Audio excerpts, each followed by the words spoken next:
session 9. Or session 10 if our session 5.5 campfire was a real session. It doesn't exist. We'll make it a 0.5, so it's not. This is 9. This is the 9th. So, most recently in our adventure, in your adventure, you all met up at noon after a morning of exploration in the city of Austenis and completed various errands. Then you went to Ensorcelment, seemingly the most notable magic shop in the city. And after making a few purchases, the proprietor, Jean Lavore, suggested that he could lower his prices for you a bit if you could reacquire some very valuable magic vials he had lost. Seemingly very small, hourglass-shaped vials that contain a vapor, a potion meant to be inhaled rather than ingested, which is rare for potions. So Jiri and Telperion posed as a wealthy aristocrat and bodyguard, trying to lure out a thief in hopes of tracking them to an area below the city known as the Dark Shines that Jean mentioned. A thief did fall for the ruse, successfully pickpocketing Jiri's coin purse of 100 copper, and you all chased them through alleyways and thoroughfares to a rigged sewer grate. It was getting late though, and you guys figured you could deal with that situation on the following day. So you all headed to the Brazen Bold Tavern, where you enjoyed a theater play portraying a battle from hundreds of years before, and met a rather charismatic gentleman, Damien Hart. He gave you some insight into other forms of entertainment in town, like the Purse and Paw, a simple tavern containing a secret fighting ring underground, which your party participated in and made lots of money betting on Jiri and Telperion. And that is where we pick up as you all celebrate your victorious comrades and your winnings very early on the morning of Lordas, the 30th of Hearthfire. Can I do something really quick after I won? Absolutely. Jiri's gonna, I don't think there's like a mic, you can imagine if this was like taking the mic moment afterwards, and he's gonna like Sure. shout to the audience, and he's gonna say, he just wants to tell everybody that he's retiring from fighting. This is his final performance. And that he appreciated the crowd, yeah. Thank you everybody for coming out. The crowd roars, very excited about your bout. What's your name? My name is Jiri. I am a famous fighter from far away, from a place called Boar's Hollow. And so if you ever want to learn how to fight like I fight, maybe you could stop by someday. They are recruiting other fighters as well. That's it, though. Hell yeah! I'm gonna retire now. Everybody shout out the dude I just beat up. He was pretty cool, too. He did a good job. The crowd claps. Make a performance check for me. That was Denrin? Was the dragon? It what I believe it was Denrin. I need to pull that up. Oh, the 19 was so close. They all enjoy the conversation, but when you start selling like where you trained, they're like, okay. But they definitely are roused and enthusiastic about the fight they just witnessed and are very lively. Let me pull up my encounter. First roll of the session. That's telling. At 19. Get it out of the way. Yes, it was Denrin Jakora, the one that Jiri beat. And Telperion had beaten Mioreth Rosash. Will you write those in the chat? Yes. Guess I have no idea how badly I wanted that ring. I've been thinking about that ring all week. It was probably just like he gets 10 more feet of movement or something. Because he was speedy. I would kill for that. He was speedy. He got additional attacks, and his AC was boosted. It's functionally a ring of speed, which, like a potion of speed, is essentially haste. Bro, Telperion, if you have that and your AC is better, and I give you Warding Bond, you're at like 21, and you get you should. I don't know that you should start murdering everyone in here to get that ring. I know, I will. Critter, does that ring boost AC? I know a lot of the time boots of haste don't actually give you all the effects of haste. The ring allows, well, you don't know technically what it does, I guess. Okay. You only say that because I can still get it. It is a live world that responds to your inputs. There are outputs to all of your inputs. But the bouncer noticed you try and slip it off his finger and is now keeping an eye on you. But as you guys all are celebrating and collecting your winnings, the familiar face of Damien Hart has seemingly been leaning up against the side stone wall entrance to this place. And with a simple smile at you guys, just walks over to the barkeep or kind of fight facilitator, holds out his hand, and the guy plops a large coin purse into Damien's hand. He gives you a wink and starts to head out. I give Jiri a nudge. Go. This guy is a good judge of character. He knew to bet on you.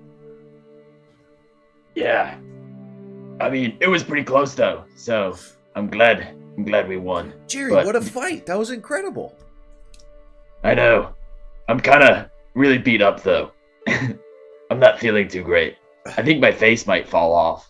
It's nighttime anyway. Maybe let's head back to the castle and cask. Yeah, we should divvy up my winnings as well. I want to share it with you guys because I know I don't think I could have won without you.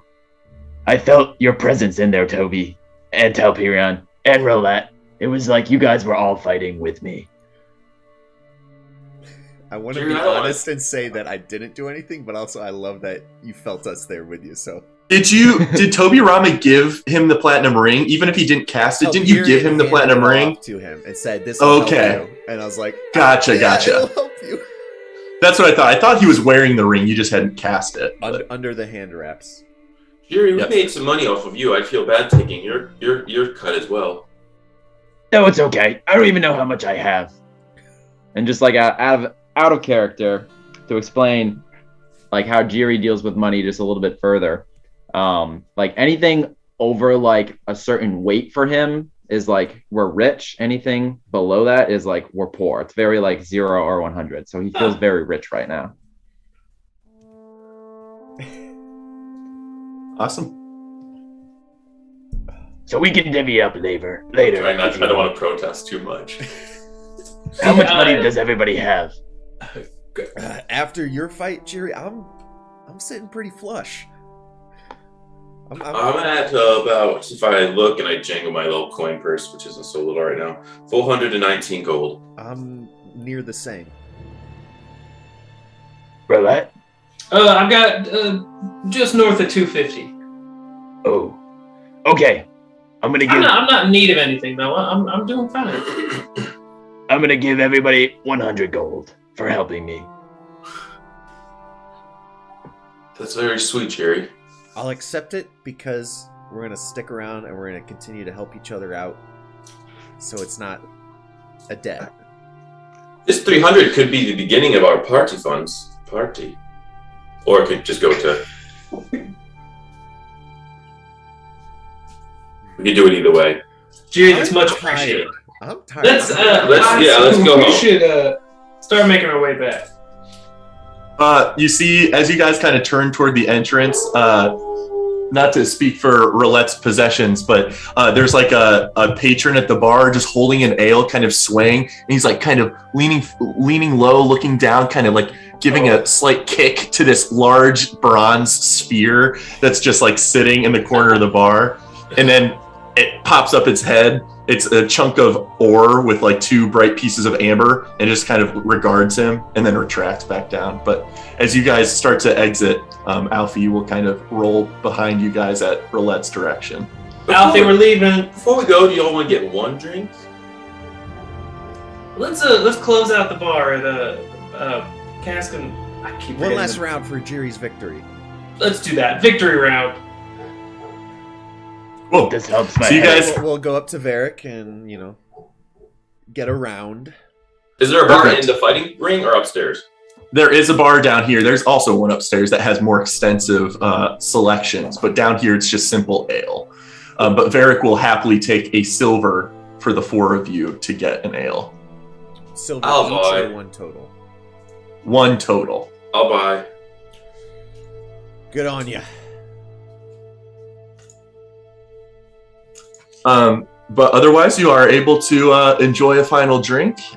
If there's any conversation you'd like to have, you can. Otherwise, you can kind of head to the Castle and Cask for the night. think I kind of want to just like be here for a minute, just like, you know, when like the party's over, or like not the party, but like the official thing is over, and you just like don't want to end any social interaction possibilities. Like you want to be present for a minute. And so I want to say to Jiri, Jiri, you had me nervous. That was great fighting, but I was also very scared. How did that breath feel? The breath from the dragon? Yes. It hurt a lot, actually, which is surprising, because usually lightning doesn't hurt me. Weird. Would it not hurt you? Well, because I'm from Orin, you know, from Jolland. Are there People get hit by storms lightning. there? Oh yeah, all the time. People get hit by lightning all the time. Just doesn't do anything.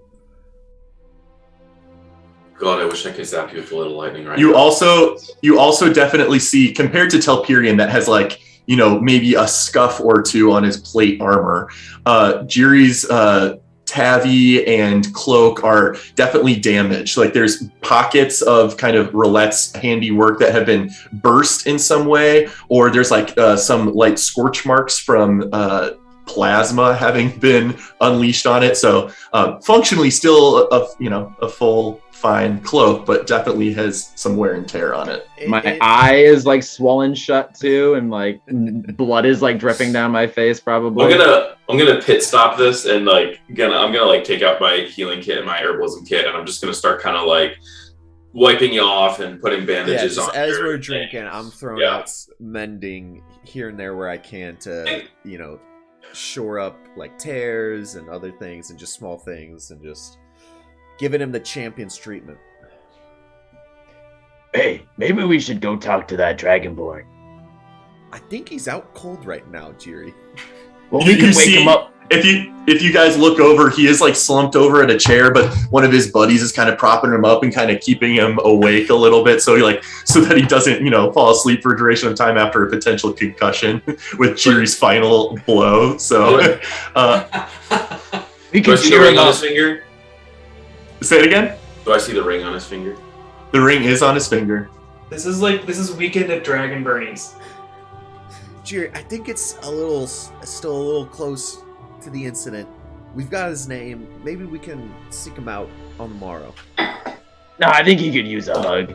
I think if we squash our beef right now, it'd be better. You do you.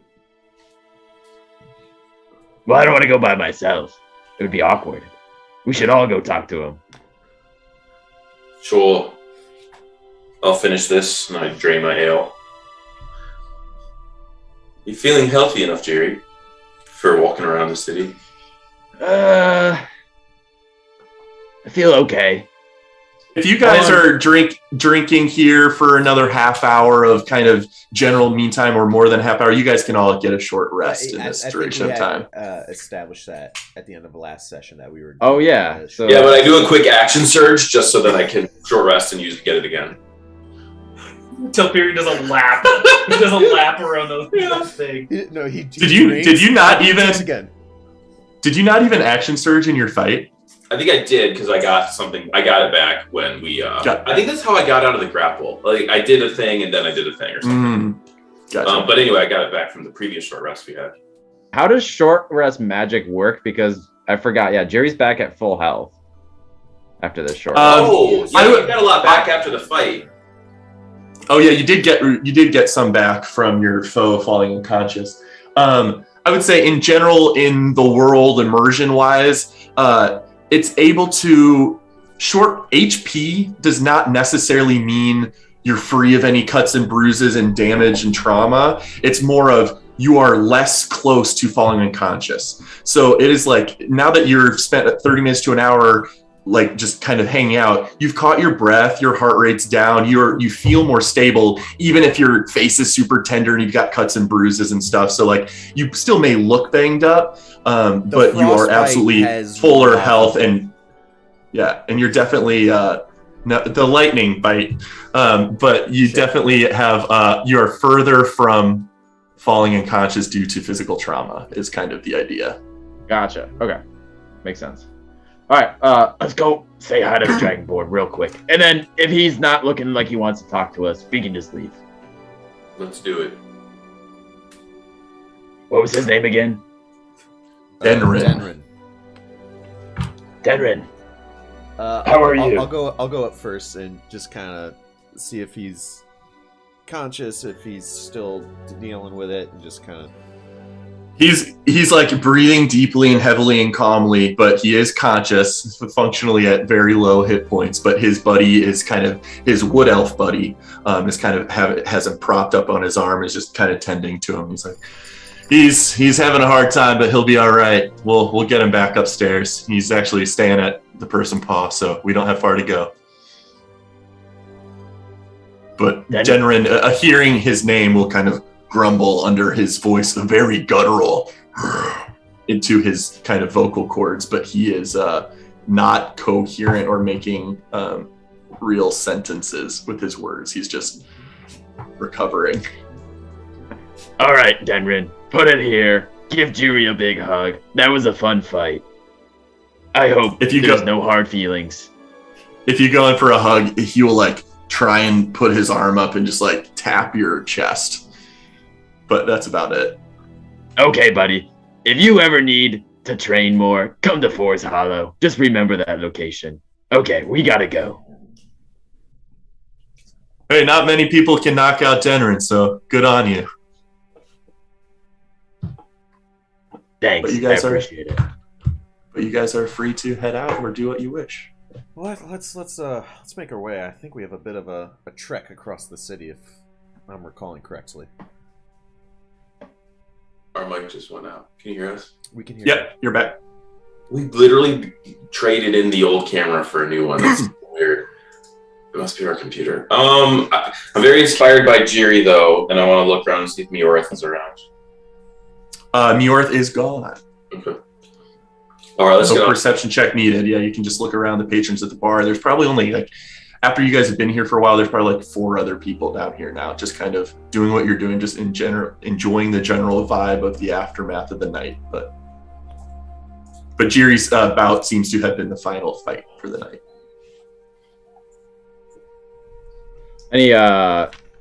Anybody that looks like they might be playing music or singing songs or telling tales? Not down here, but you can hear the gentle sound of a flute being played from the tavern above. What do you think, guys? Is it worth it to go tell whoever's playing that flute our story? Honestly, I'd like a reset in a... Jiri, I don't disagree of spreading the tale. I think there was enough spectators here, and I think they're going to do that for us. Makes sense. Okay. I'm ready to leave when you guys are. As you guys start to exit the bar, there's 2 gentlemen off in the corner that kind of you overhear. Toby Rama specifically probably overhears their conversation. Can't believe we got to see his last fight ever. That's so lucky.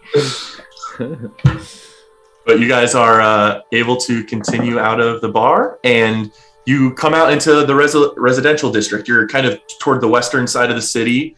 You're in the southwestern portion of the city. Right? Very near the wall. The Person Paw specifically is kind of a little further away from other bars that are closer to the docks in the west. But yes, it takes you about a 20-25 minute walk to get from the residentials through the commercial gate, through the alleys and thoroughfares there, back to the Castle and Cast. Not terribly long, but for how densely populated the city is, it's not crazy expansive in footprint. So 25, 30 minutes will get you home. But you guys all are able to arrive at the Castle and Cask. There's only 2 torches lit in the entire main spot. Roulette. During that walk,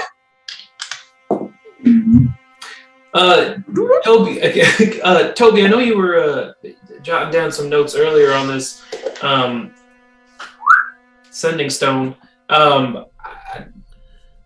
in the hopes of kind of trying to unravel this a bit more before we even get to bed, I'm wondering if we could, Jiri, with your approval, I think you wanted to try and impersonate.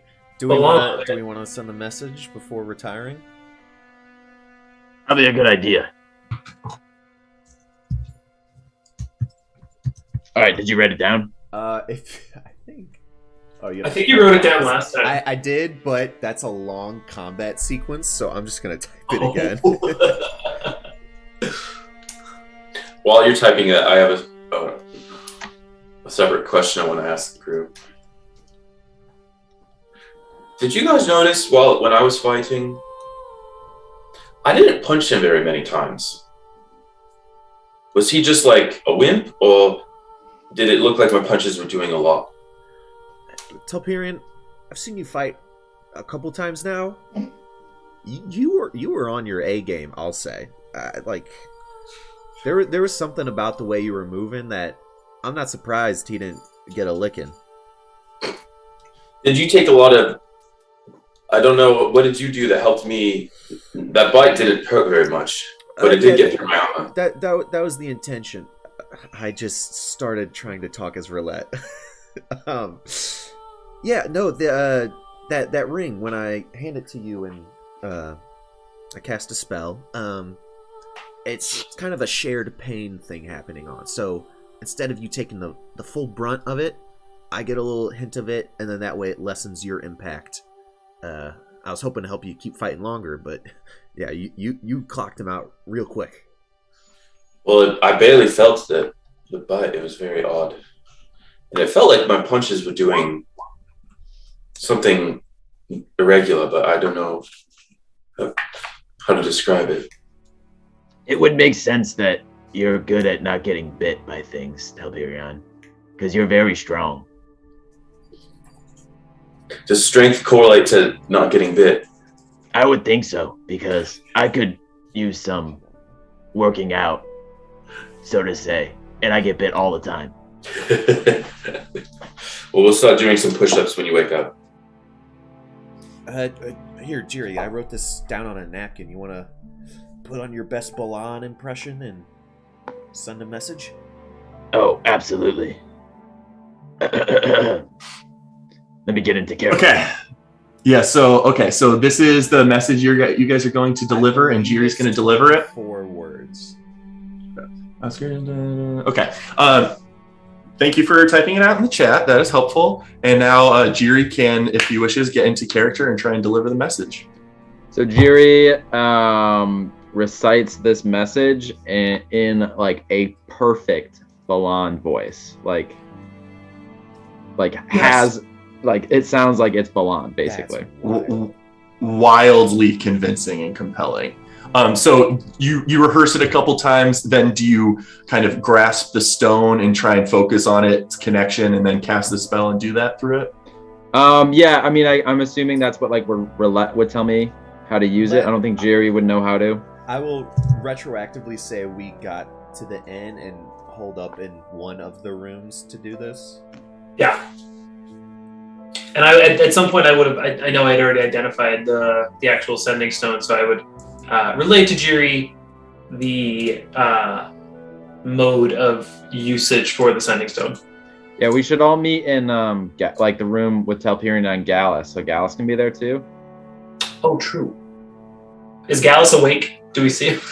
21, 22, 23, 24. You can knock on his door.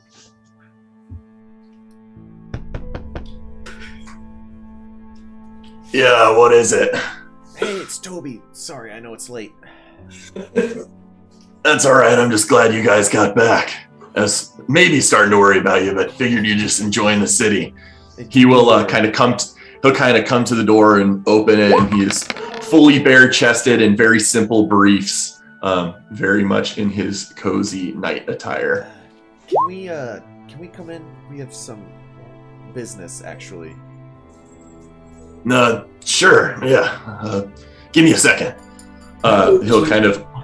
He'll leave his door open, but he will kind of move to the side, toss on a simple cloth shirt, and he'll take out a tinderbox and light a single torch in his room for some dim light, but otherwise invite you guys in. Wait, do As we all produces have flame, our I own light the rooms? candle. Whoa, sorry, that was so much audio at once. What happened? Mike, you go. I was just fucking around as we all accidentally spoke at the same time, and I said, Telperion produces flame and lights the candle. But he doesn't. I think you should. Yeah, you can try. I was just gonna say, did we all have our own rooms? I believe so. You all have your own rooms. Magnus had acquired 5 rooms for you guys at no charge to you for the duration of your stay, whether that was 2 days or 10, I think were his words. Was that in Cardigan's post that we were sharing rooms? Yeah, in Cardigan Post we had 3 rooms, 2, and me. Gotcha.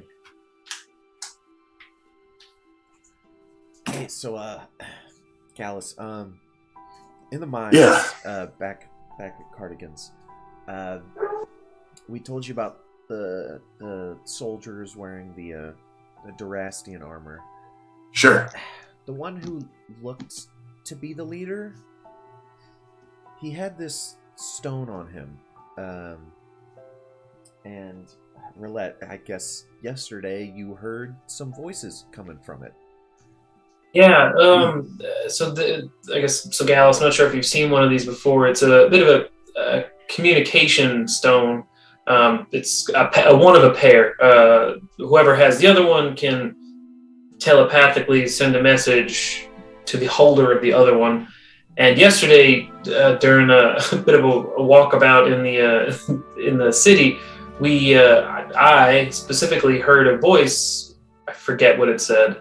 In your head, it had said, Oscar, I haven't heard confirmation of the latest contingent's arrival. Report at once. You better have a good reason if your squad's been delayed. I relay that to Gallus. It sounds like it's someone who was deeply involved in whatever Balan was doing. So I guess mostly I just wanted to keep you in the loop. We're going to respond to it and see if we can start pulling some more strings to see who's involved in this. Interesting. Well, I definitely am not fully up to speed on magical items of this nature, but it sounds like you definitely are familiar enough with its function that, that sounds like a good idea to me if we can poke around a little bit and see what info we get back. We're going to have Jiri here, and he's been practicing. Jiri, that is impressive. Dallas, you'll see. We're going to have him respond as Balan and see if we can just glean any more information from it. That sounds good enough to me. I imagine if we get further info, we should, I could probably relay it to General Lease or someone tomorrow. And Gallus, one other thing. This is kind of like a side question to bring up after we try this, but we also want to ask you about Telperion here is kind of immune to getting bit by things. We're curious if you know of anything about that.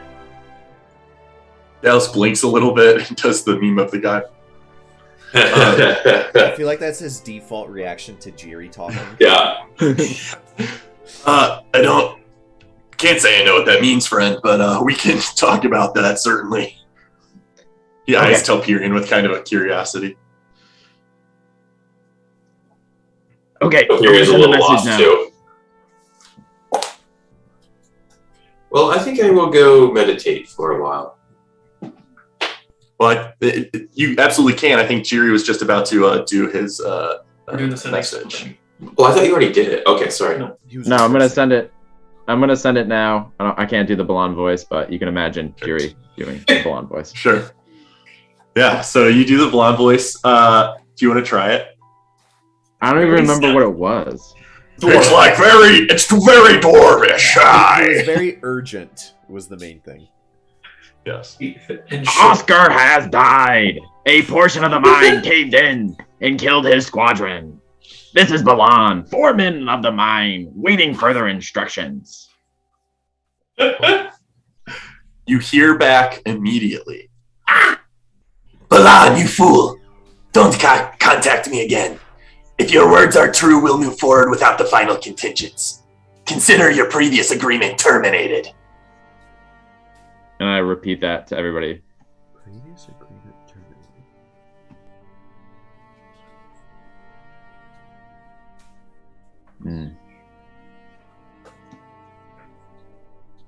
They're gonna move forward. But with the the response to Balan, I probably should have had Jiri make a deception check, but very convincingly in Balan's voice, she responded as if the sender was in fact Balan. Previous agreement terminated. And they're going to move forward. Wasn't there something similar in the letter? Do we still Yeah, have I think the you letter, guys- or did we hand you that guys- over? Hand over the letter. I think you may have handed it over, but with Roulette's note-taking, you guys very well could have a copy of its contents. The one that was signed by M. Yes. I think that's actually, unless Steve removed it from his inventory, I think it's in Roulette's D&D Beyond inventory. I don't remember. I bet it's still in your inventory, and if you click on it, it should say the contents of the note inside. Yeah.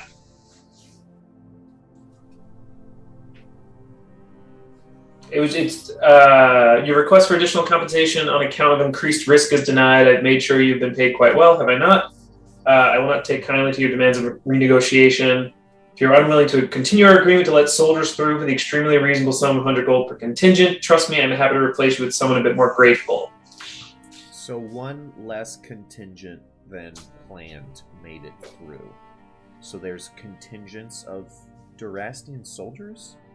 That's what it sounds like. It sounds like this had been going on for, and I'm certain we could probably figure this out from Balan, or whoever is talking to Balan could figure this out. This has probably been going on for a while, and just judging by the tone of the message I heard, the message Jiri received, and this letter, I'd venture to guess this might be the same person, but I'm not sure what to do. Not sure there's anything we can do in the short term. It is a bit more of information, but I'd say a confirmation that this has been, I guess, two things. One, has been going on for at least a little bit, and something that we should inform Her Majesty about is that it sounds like... Roulette, would you do me a favor? Sure. I know you write in your journal fairly often. Do you do drawings at all? Could you make a sketch of this stone for me? I'd really like to. You guys can, enjoy your day tomorrow. I think I'm going to bring this stone along with the report of this message we got. Just send it through Captain Elise and maybe even Magnus if he'll hear me. See what we can learn, or see if they react to the news in any way. You want me to give you a drawing of the stone or the actual stone? Yeah. You guys keep the stone. If they make contact again, I want you guys to be aware of it. But yeah, just give me a sketch of the stone and kind of a brief summary of that message. Yeah, I guess I would, just ask if there's been any recent friction, I guess, between Croatia and Duras. Like, it to me, this almost sounds like they're planning, like, a guerrilla invasion attack. Like, something is being planned. Yeah, this is concerning, I think. With multiple contingents of Durastian soldiers. To assume I agree. they're already inside of Croatia. I agree. And the individuals that kind of raided Forest Hollow back then, I chalked that up to potentially deserters. But if there's been multiple contingents that have made it through, I don't know if they're all escaping Durast, or if I probably shouldn't assume they're all deserters from their nation. But you're right. It's definitely enough of a concern that armed members of another nation's military are getting into our nation. I'll definitely talk at length with General Elise tomorrow, see what they say. But well, we know Balan, and we actually know that he's very hungry for money.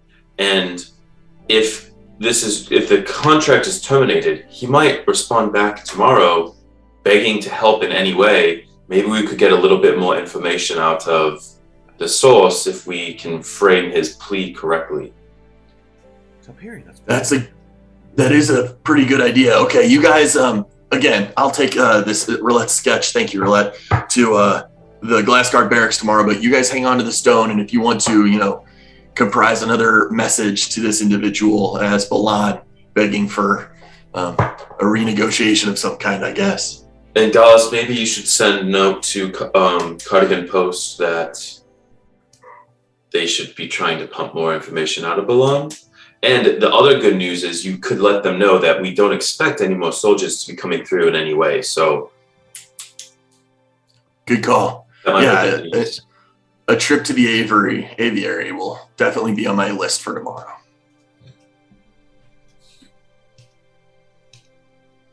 But thanks, guys. I appreciate the insight. Yeah, of course. Anything else I can help you with? No worries. But I can definitely smell the ale, and I see you guys gotten some scraps, it looks like. So you guys could probably do well for a night's sleep as well. Gotten some scraps, and we've gotten some scraps. Jingle the bag of coin. Oh, very nice. I want to ask. I think that Good makes night. sense. What was that, Toby Rama? I said I think that makes sense. Scraps? I don't know. Yeah, I don't know. Definitely. All right. Well, good night, guys. I go to my room. You guys are all able to go to your room. Definitely have a couple conversations I want to have. So let's start with Telperion. What's up, Toby? I was gonna say, can we do me last? I need to take The moon out? real quick. Sure. Be right Yeah, absolutely. Take a shit. Uh, Okay, I go to my room. Yep. Anything you do to kind of set up your typical process before you start to settle down for the night? Yeah, I just start gently singing to myself in Elvish as I take off all my armor. It feels pretty good to get it off after wearing it all day. Just getting used to heavy plate again. And I'll give it all a little polish. And I'm not really in a hurry to get to bed because I know I don't need as much sleep as usual. So I will look over the new longsword I acquired and just kind of make sure it's all like looking tip top and give that a polish too. And I will Very well made in the style of Austenis' military. Kind of matches. Very simple. They're very different constructions, your shield versus your longsword, but they both have elegant kind of curves and points that are indicative of similar style craft. So Nice. definitely.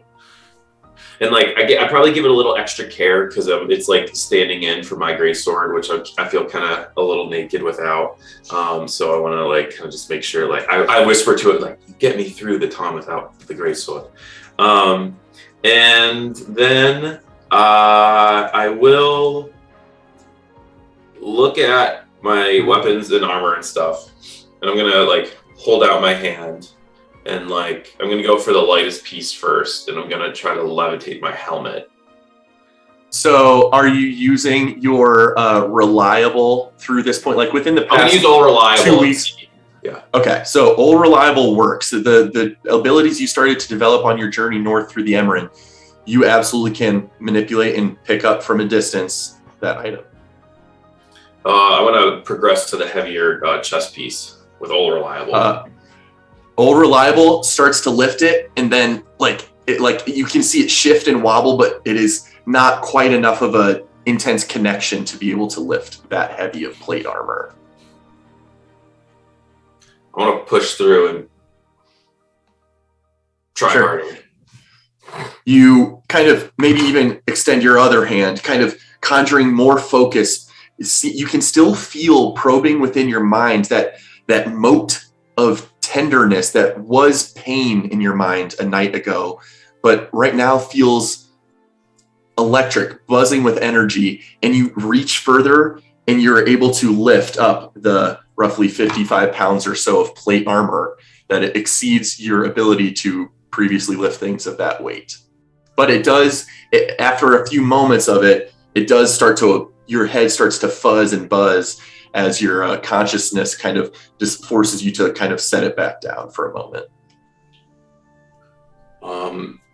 I don't really like Telperion doesn't really like I don't really know what to do about that except have like the fattest grin ever on my face, fat grin, and then I am like way too excited, but I also kind of just like want to cap it out there. Like I don't want to keep going right now. I'm just really pumped.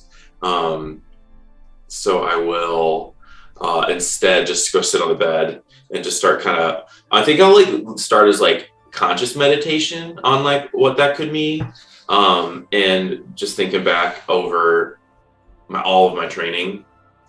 And then I think I'll gently slip into sure. my thing. Yeah, so it's kind of a very gradual transition, maybe more so than usual. You're contemplating your history growing up in the Moonset Grove and your training and how you've never been able to kind of exert this psionic connection until you started venturing out on your own through the Emerald, where you started like a simple twig or apple you could pick up from a distance. And now it seems these abilities have developed far beyond what they ever were while you were training. And then as you start to slip into the more unconscious state of meditation and trance, very vivid memories are coming to you of the fight you just had. You were definitely impacting your opponents with strength in your punches, but the force and momentum with which they were being repelled was definitely not something you've been able to achieve from brute force before. There's definitely something additional going on there. Memories of your last 24 hours in the city kind of flash through your mind. Just such a chaotic mixture of different race and culture and color. Although perhaps not as refined and full of ancient beauty as the Moonset Grove, this place is messy and chaotic, but beautiful, more than you expected. But otherwise, your trance continues peacefully for your 4 hours. Roulette, how do you want to kind of settle down for the night? A couple things. First, just emptying actually I have fewer pockets to empty now because I just have my one big bag. One big bag. So I just kind of line up my shit and I put Alfie in the corner for a second in rest mode. I am going to write a letter back home with express intent for tomorrow heading to the aviary that Gallus mentioned. And then I am going to take out the schematics that Marta? Yes. Yep. And I'm just going to start poring over them and see if I can figure out how it's going to work. Amazing. Okay, so as you start to pour over these diagrams and schematics and blueprints for what is like several sheets worth that are all bundled up together and were tied with a loose string as if a spell scroll or something, but there are several sheets. They're very impressive schematics for a theoretical weapon. The diagram, like flails in general, have been created throughout history, like a rod affixed to thick links of chain and a loose pendulum at the end that can whack your opponents and extends your kind of reach. But this flail schematic is impressive in that it's like very clear and concise mechanical engineering, but there's also handwritten notes and questions all over the parchment indicating that the main impediment with making this work involves the need for like an arcane motor that would theoretically release and retract a wound cable reliably.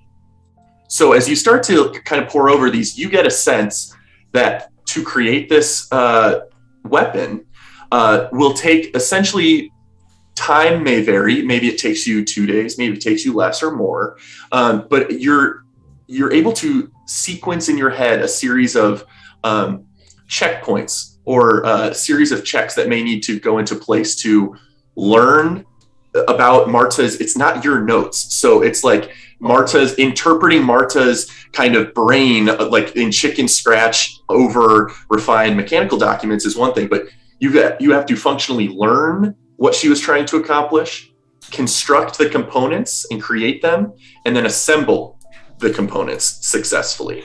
So this may take, a little bit of time per sequenced event here. But if you would like to, you can spend the next 2 hours learning about the schematics and trying to kind of understand Marta's inspiration and intent for these. This, you kind of in your mind instinctively know this might be a higher difficulty in general. Like, you imagine if you can figure out this situation she was trying to accomplish, you should be able to build the components and you should be able to assemble the components. But kind of getting into the mind of Marta is kind of the difficult part here. But it's also potentially what you're best at. You're really good at examining how things work and trying to piece together in your mind what makes what tick.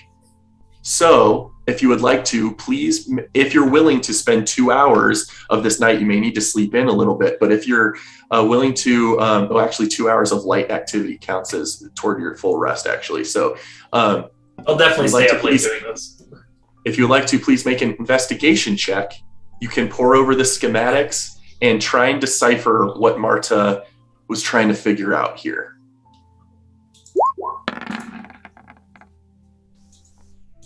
Overcoming a very high difficulty of learning about this very different way of thinking, you manage to decipher, I know Marta is a brilliant engineer, clearly, but you kind of had this instinctual understanding of arcane base that she does not. And so even though she's been able to build some impressive cannon defenses around the tower and certainly helped you with Alfie's construction, you are able to piece together a series of components you think that should be able to successfully achieve Marta's desired effect of this weapon.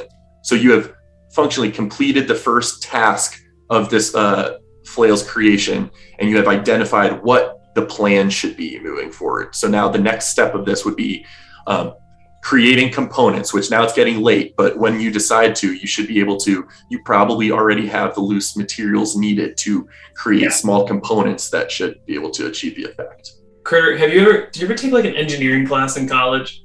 100%. I have like a very specific memory of like trying to borrow sophomore year mechanical engineering 102 notes from someone, and this you just triggered me when you're talking about this whole thing. Yes. Like, I don't want to, like, this person's moment diagrams are just like off, and I don't know what's happening. Yeah.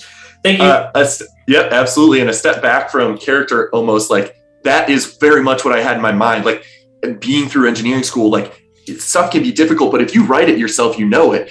Like, trying to interpret someone else's brain pattern of how they've written notes and stuff is a difficult challenge. So it's a higher DC, but you are also very good at investigating and figuring things out. So you successfully beat the DC 20 check. Last thing I'll do is I'm just going to start storing small stuff within Alfie.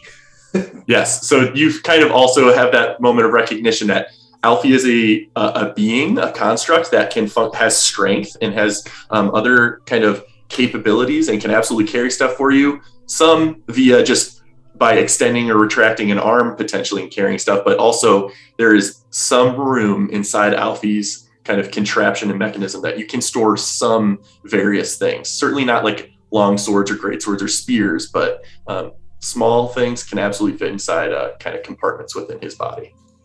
Sweet. Then as you kind of successfully having kind of almost in a very satisfying way start to fall asleep after a difficult challenge of brain activity, as you start to fall asleep, please make a con save. Yes. Nightly ritual. Bro, why do you eat at this point? You're just going to be throwing it up. So consistently, you've experienced this phenomenon with a growing difficulty each time it happens. You still push past this feeling of discomfort within your body. Your stomach almost seizes for a moment, but with a small belch, your stomach settles and you move past the phenomena and you are able to fall asleep peacefully. Here, can you throw Austenis on the screen? Yes. That's not exciting. I was like, who's Austenis? It's Austin and Dennis when they fuse together. Thanks. I just wanted the vibe of the city as we did this. Oh, also, if we split into 100%. couples, If we split into couples, our two couple names are Telgerian and Toby Lett. Telgerian. Ooh, love it. Telgerian is great. Toby Lett is awesome too. Ralama.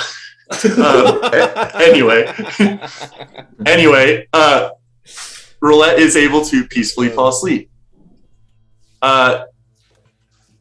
Toby Rama, anything you want to do before you go to bed? Nightly prayers. I'm thinking about the day we had. We're looking for those vials, so that's kind of my focus of the prayers. Is can you provide any guidance towards that, to that end? And then towards the tail end, I'm still ruminating on that, the onyx grave. Yeah, awesome. And as you start to think about that, very vivid memories kind of spring before your mind. Thinking of the previous night's dream, certainly, kind of seemed to linger in your head. But was that a dream? Because the strange candle atop that onyx tombstone of Volok Viseri, it appeared on your wooden nightstand the following morning. So were you really there? And what about those bright magenta wings that you saw? Were those real? They seem to very specifically align in color with your instinctual healing magic that you can draw from within yourself without casting a prayer, as well as your ability to cast light from your hand, that familiar, beautiful magenta that fades to that sickly gray color. But as you are pondering those images and stuff, you are eventually able to fall asleep, and you enter a fairly peaceful sleep, unencumbered by dream or stress, just peaceful darkness. Imagine not just sleeping. Jesus. I think elves can choose to sleep if they want, probably. But why would they? I think they can. I feel like every once in a while that's like a nap for them. It's just such an indulgent thing of like, I have no responsibility. Let me just indulge in and sleep. I got shit to do. Jiri, as you kind of settle down for the night, anything you want to do before going to bed? Oh, that's fucking neat. Yeah, Jiri's still trying to investigate what's going on, who's bringing him stuff at nighttime. He was gonna have Telperion like watch him at nighttime, but he's gonna say that for another night. He's got an idea for an experiment. So he's gonna take his silver chicken, he's gonna go put it in the far corner of his room, and then he's gonna hop into bed with his blue light. He's gonna turn it on, and he's gonna go to sleep wishing that he could also have his silver chicken. You awake to a rather cold sensation, like colder than usual for some reason. But as you wake up, you suddenly are hit with this odd phenomenon that you've experienced the previous night, where your body suddenly warms and the silver chicken drops in your lap in bed. Now, why did you make me get that for you? It was 20 feet away. And so like a different part of Jiri's mind kind of interprets that. And it says, "Who are you? Why do you speak to me? Why do you speak to Jiri?" Wait a moment. This voice sounds different. This reminds me of... Are you Jax now? I've always been Jax. But I'm stuck inside this fool. I don't think we've been introduced yet. You know my name, but I don't know yours. You are curious, aren't you? Truth be told, I do not know what my own name is. I can't seem to recall any real memory from before I bonded to you that day. But I will say, you did rather well out there tonight. Or we did.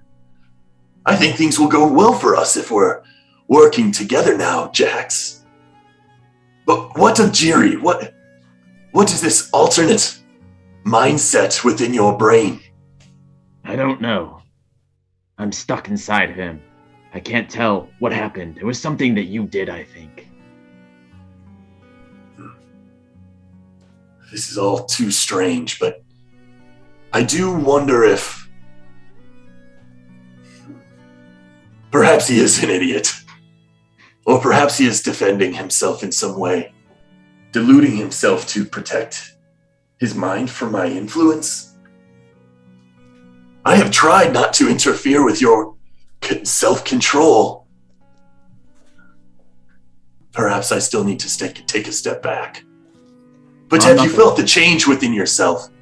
The additional power I've bestowed within you? I'm not in control. I never am. It's Jiri. He's always the one.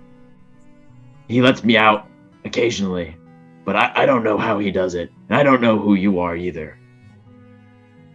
Do you remember that day in the dungeon? My memories of that day are fleeting at best. I only have vivid memory of the time I have spent with you, within you, over the past months. I don't recall what happened that day. Do you remember? I don't. I was hoping you. If you're the one that caused this, I was hoping you would tell me. Well, there's no denying that some strange phenomenon took place that day. But even before then, very fleeting memory of some foul creature individual defiled my form in some way. And then shortly after I bonded to you. As I spoke with Jiri last night, I fear he did not fully understand my request, but I searched for my quarry.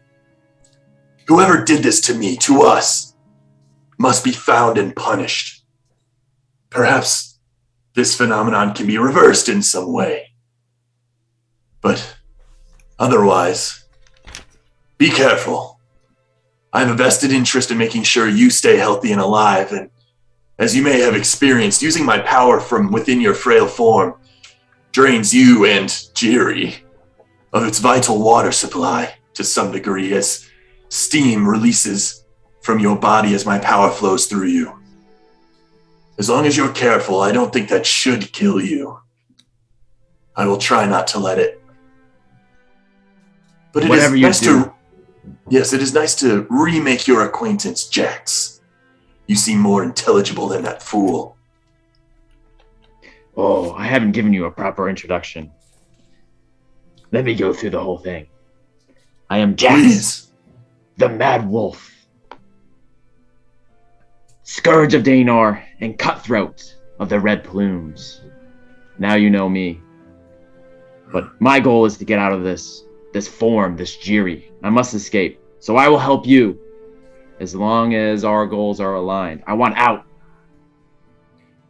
I hate being stuck inside of him.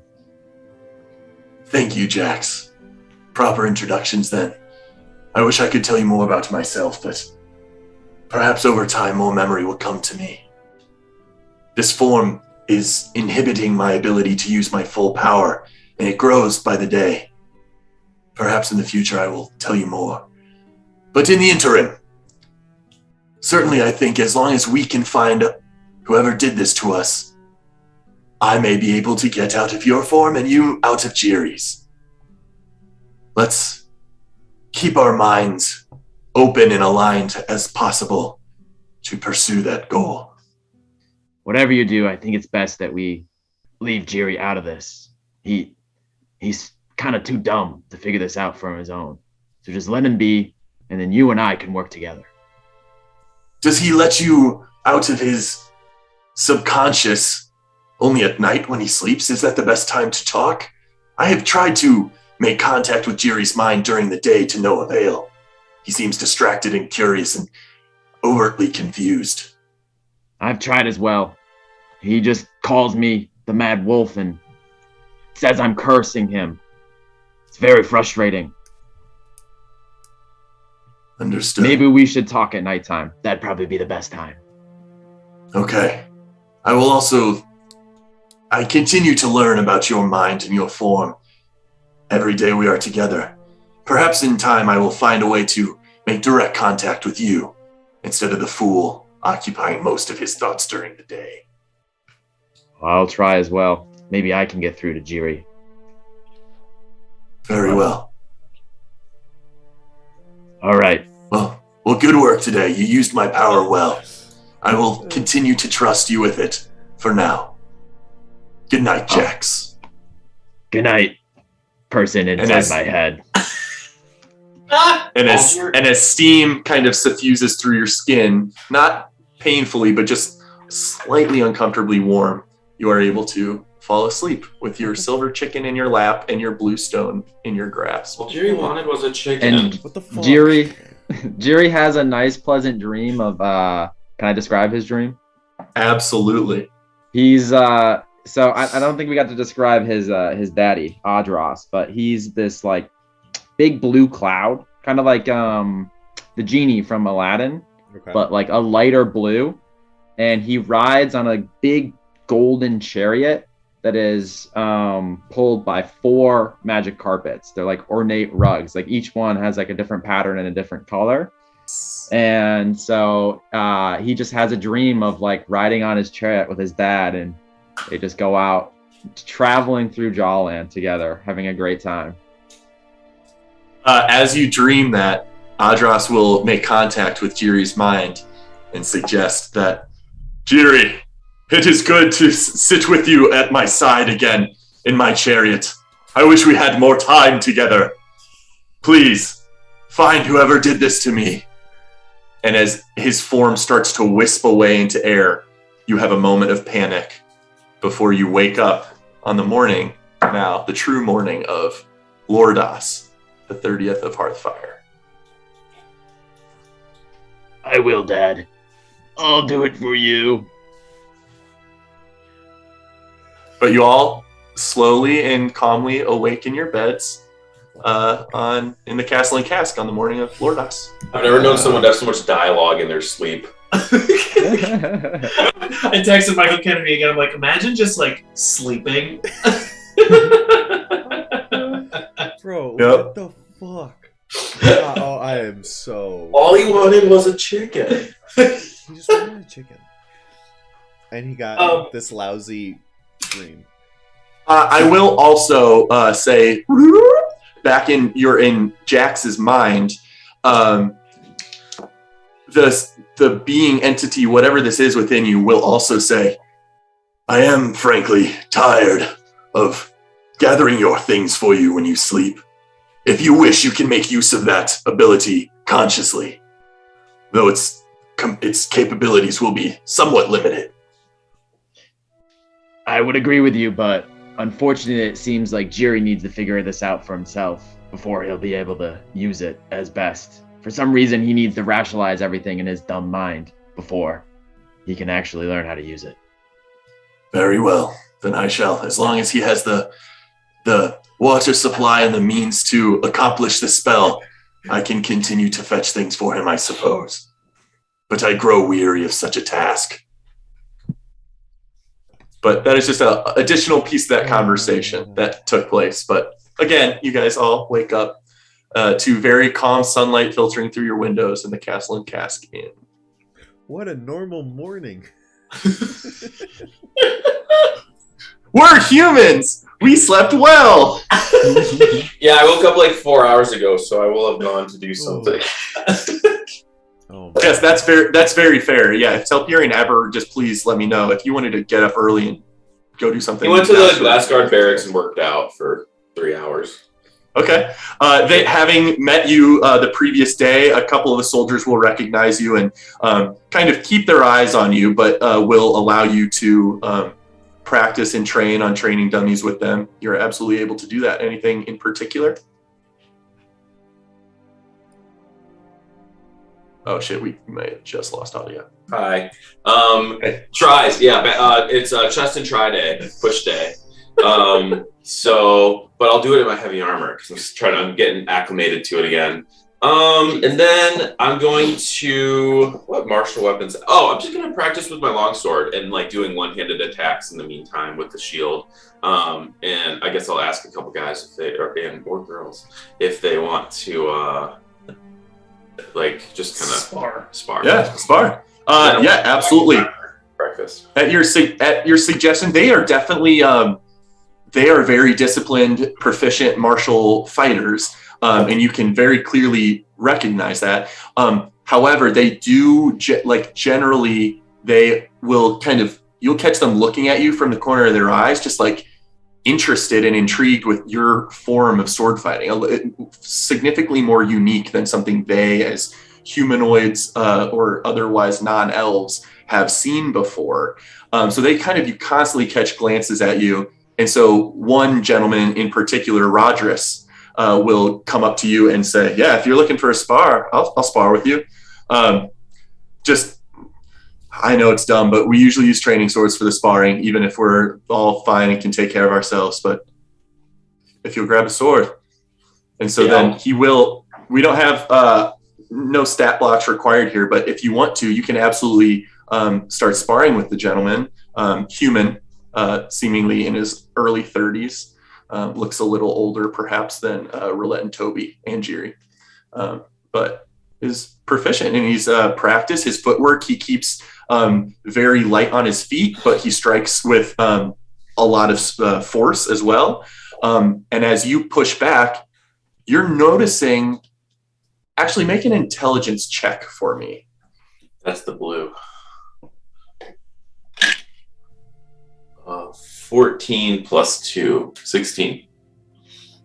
As you're swinging this morning, you're feeling a slight buzzing in your head, and your sword swings feel almost delayed momentarily, like they're cutting through water or some kind of resistance in the air.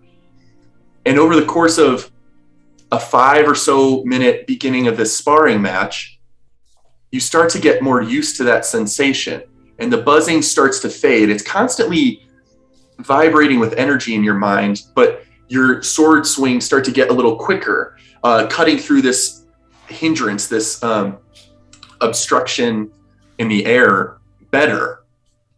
And then with a final swing towards him, a very simple and clean bout toward the side of his chest, kind of at his lat, the man flies back 10 feet, just skidding onto the ground. Oh, what the hell? Rogers, are you okay? Yes, I just experienced the strangest sensation. You must have struck with more force than I anticipated, but my side doesn't hurt like you hit me that hard. Odd. Your style of sword fighting must have knocked me off balance or something. That was strange, but well struck, friend. I don't feel like trying to rationalize and explain anything with it, so I'll just help him up. Yeah, he'll take your hand and get up, and I think that may be it for me today. It was a great start to the morning, though. Thank you for that. Yes, here's the wooden sword back. Yes, thank you. Well, come back anytime. As long as I'm here or some of the other guys that have seen you, we should be able to let you in. But I do think to myself, what the fuck? Wait, I don't know an Elvish curse. I curse in Elvish, like, thinking about what that means. But I don't want to talk about it with this dude. Fair enough. I'll walk back and be ready for breakfast with my friends. Sure. And I'm gonna be miming my sword hit as I go back. Thinking about even if with your sword sheathed and your kind of gestures doing that, you're feeling that kind of general resistance in the air, as if your limbs are moving through water. But as you do it more and more, and the buzzing in your head fades to a more dim presence, your limbs kind of speed up, and you're able to get used to that sensation in a way that's not delaying your swings. But otherwise, you are all able to. Krell brings out to the general main hallway, sets up a couple plates of essentially a buffet table of some cured meats, some smoked meats, some minor cheeses and fruits and stuff. And so you're all able to grab some breakfast if you wish. Ooh. At no charge, seemingly a perk of staying at the Castle and Cask. I eat a lot. Get some protein. Yep. Gallus noticeably does not emerge from his bed door. Like as you guys all start to come out and filter into the hallway, if you want from your beds, Gallus's door does not open and he does not come out. As I'm leaving my room, I'll just give a little knock on the door. Say, Gallus, you all right in there? You wait a few moments, no response. I'll try the door. Unlocked. As you kind of push it open, seems tidy, and his things are like some of his things are still there, like satchel, bedroll, explorer's pack, stuff like that. But his hand axe and shield and armor are noticeably gone. Potentially, he just got an early start on the day and is already out about 10. I'll close the door and head downstairs and start eating. Okay. So today, the library. I was about to ask that too. I know, at least I think one thing on our group to-do list, as far as keep using the phrase, but I think it's appropriate, pulling strings. Our follow-up task for Mr. Lavore, investigating that sewer grate. I don't know if I have a preference, day, morning, noon, or night for when we follow up on that, but I do think the four of us, maybe with Gallus, if we could track him down, is interested. Well, five of us, excuse me, Alfie, exploring the sewers and see if we can track him down this vial. But anyone have any thoughts on when we want to do that? I think we should beat the scholars to the library this morning, and don't the roguish thieving type usually stay up late, so maybe they'll be sleeping and inactive and we won't be able to track anything down in the morning. Maybe. That's just a thought. I'm 50-50 on it because it's if they're awake and it's easier to track them. If they're asleep, we might not have to fight them. I think if supposedly that's the entrance, so in my head we kind of can go whenever. So yeah, I think we found the way in, and according to Mr. Lavore, it wasn't a matter of the biggest thing was finding the right spot to get into the sewers, and I think we found it in that weird little secret contraption entrance. So I'd say whenever we want to go, I think is a good idea. But as a note here on the map, I will now make available to see the sewer entrance that you guys made. It's just down there in the residential, so I just meant to make that visible, but continue. But it sounds like Telperion, at least you want to head over to the library to beat the more bookish types before they get in there. That, and we did, I mainly traveled all this way because I would like to visit the library, and I'm very eager to do so. It was nice we had the day yesterday to settle in before it was open, but I'd love to get there. And also it might give us a clue, we don't know how long we're going to need in there, so get an early start. Toby and Jiri, did you guys have anything specific you were looking to do this morning? Oh, I'm a little short on arrows. I was going to go pick up a quiver full, but other than that, nothing. Good word. I'm definitely interested in the library. I want to get a book about electricity. Maybe, Rowlett, you could help me read it. I certainly could. Jerry, I will say, I know oh shit, I forget if this was something you asked me in private. I don't think it was. When you, out of character, Tim, when you would ask me about the mountain trolls or the mountain giants, Levin's army, I believe it was. I forget what it was. Critter, I rolled a nat 20 on a history check. The Levin's army. Yes, recalling what you had. I forget honestly when you made this check. It was Storm Giants. It was our campfire session. It was during the campfire session. Okay, yes, you had natural 20 that check, or at least very high. You were recalling at Jiri's description. I forget Jiri's request, but it was essentially based on thunder or people that use thunder or electricity, and you recalled, just from a teaching from your dad, who knows if it was a fable or truth, but you recall stories of the storm giants of the Skycaps. The Skycaps is the Skycap mountain range directly north of Storm's Edge, that splits essentially Durast from Belladonna and Valara. Enormous mountain range.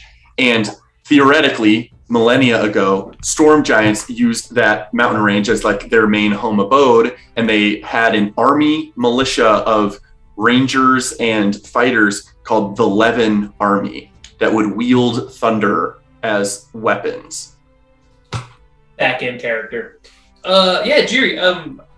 I don't think I will accompany you to the library this morning. I gotta run back to Marta and check in on a few things with her. I also gotta go send a quick letter. But if you find anything specifically on lightning or I guess imbuing anything into certain items, definitely pick it out. I don't know if this is a library where you could take stuff out. I'm gonna assume it is, and I'm just gonna say that.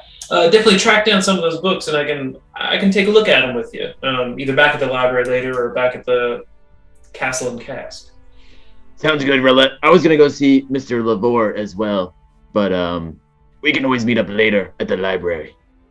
One thing to remember is if we bring those vials back, we'll get discounts on whatever. I know. I was just gonna stop by and say hi. Purely social visit. Sure. Yes. Well, how about this? Why don't we aim for library first? Toby, are you joining the library? I will join you. And then in around noon, we'll try to meet back here at Castle and Cask. Unless we... That sounds like a good idea. We can meet back for lunch and figure out what the next steps are. We can stop by and sell cements on the way back, too. On we go. Split the party. So, who's going where? Telperion and Jiri and Toby are going to the library. Roulette, where did you say you were going? I am first going back to the barracks to talk to Marta. Okay, Pick up some Marta arrows first. for Toby on the way. You absolutely can do that. I know that was an errand on Toby's list, so he can either do that at a later time or have you do that, or etc. MK, do you want me to get those arrows for you, or do you want to get them yourself? If you're in the armory area, Yeah. grab them for me, baby. I'll grab the whole bunch. Cool. As we kind of split ways, partially as Roulette goes to do some errands and you guys head to the library, I'd like to take a mini break there so I can refuel on coffee and water and pee. Ideal. Also, excellent RP job, Jiri and DM. Jiri and That was- Jiri and Jiri and DM. That was Jax. And someone else. And Yes, someone else. some interesting interactions for sure. That I was very excited got to come out. So, all right, see you guys in a second.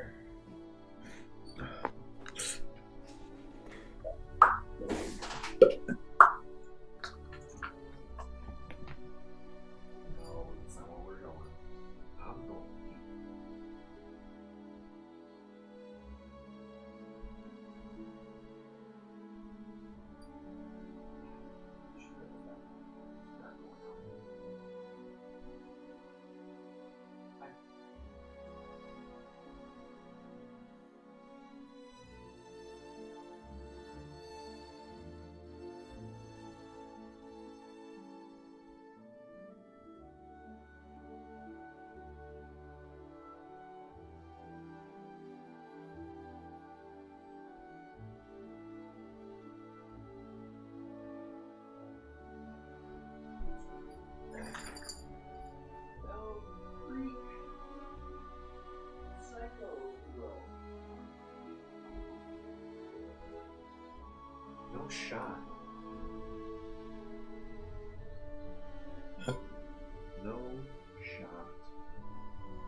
You take some big and some pork and you mix them up in a pot.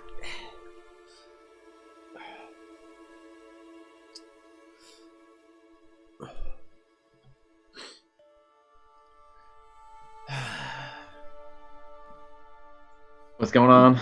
That canter of endless water is, I guess, pretty clutch for your backstory inhabitants. I know, I got pretty lucky there. I didn't know I was gonna receive it, so it was definitely a big plus. So the water is used to bring you. I think that was the I don't know, man. I don't know.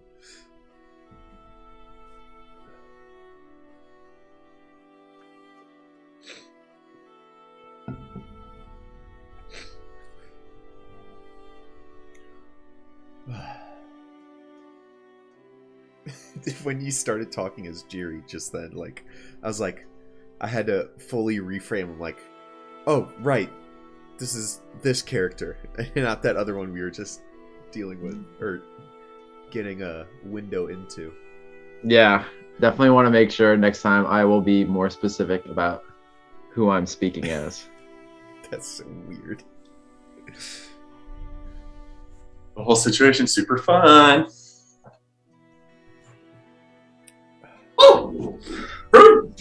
Oh, I forget.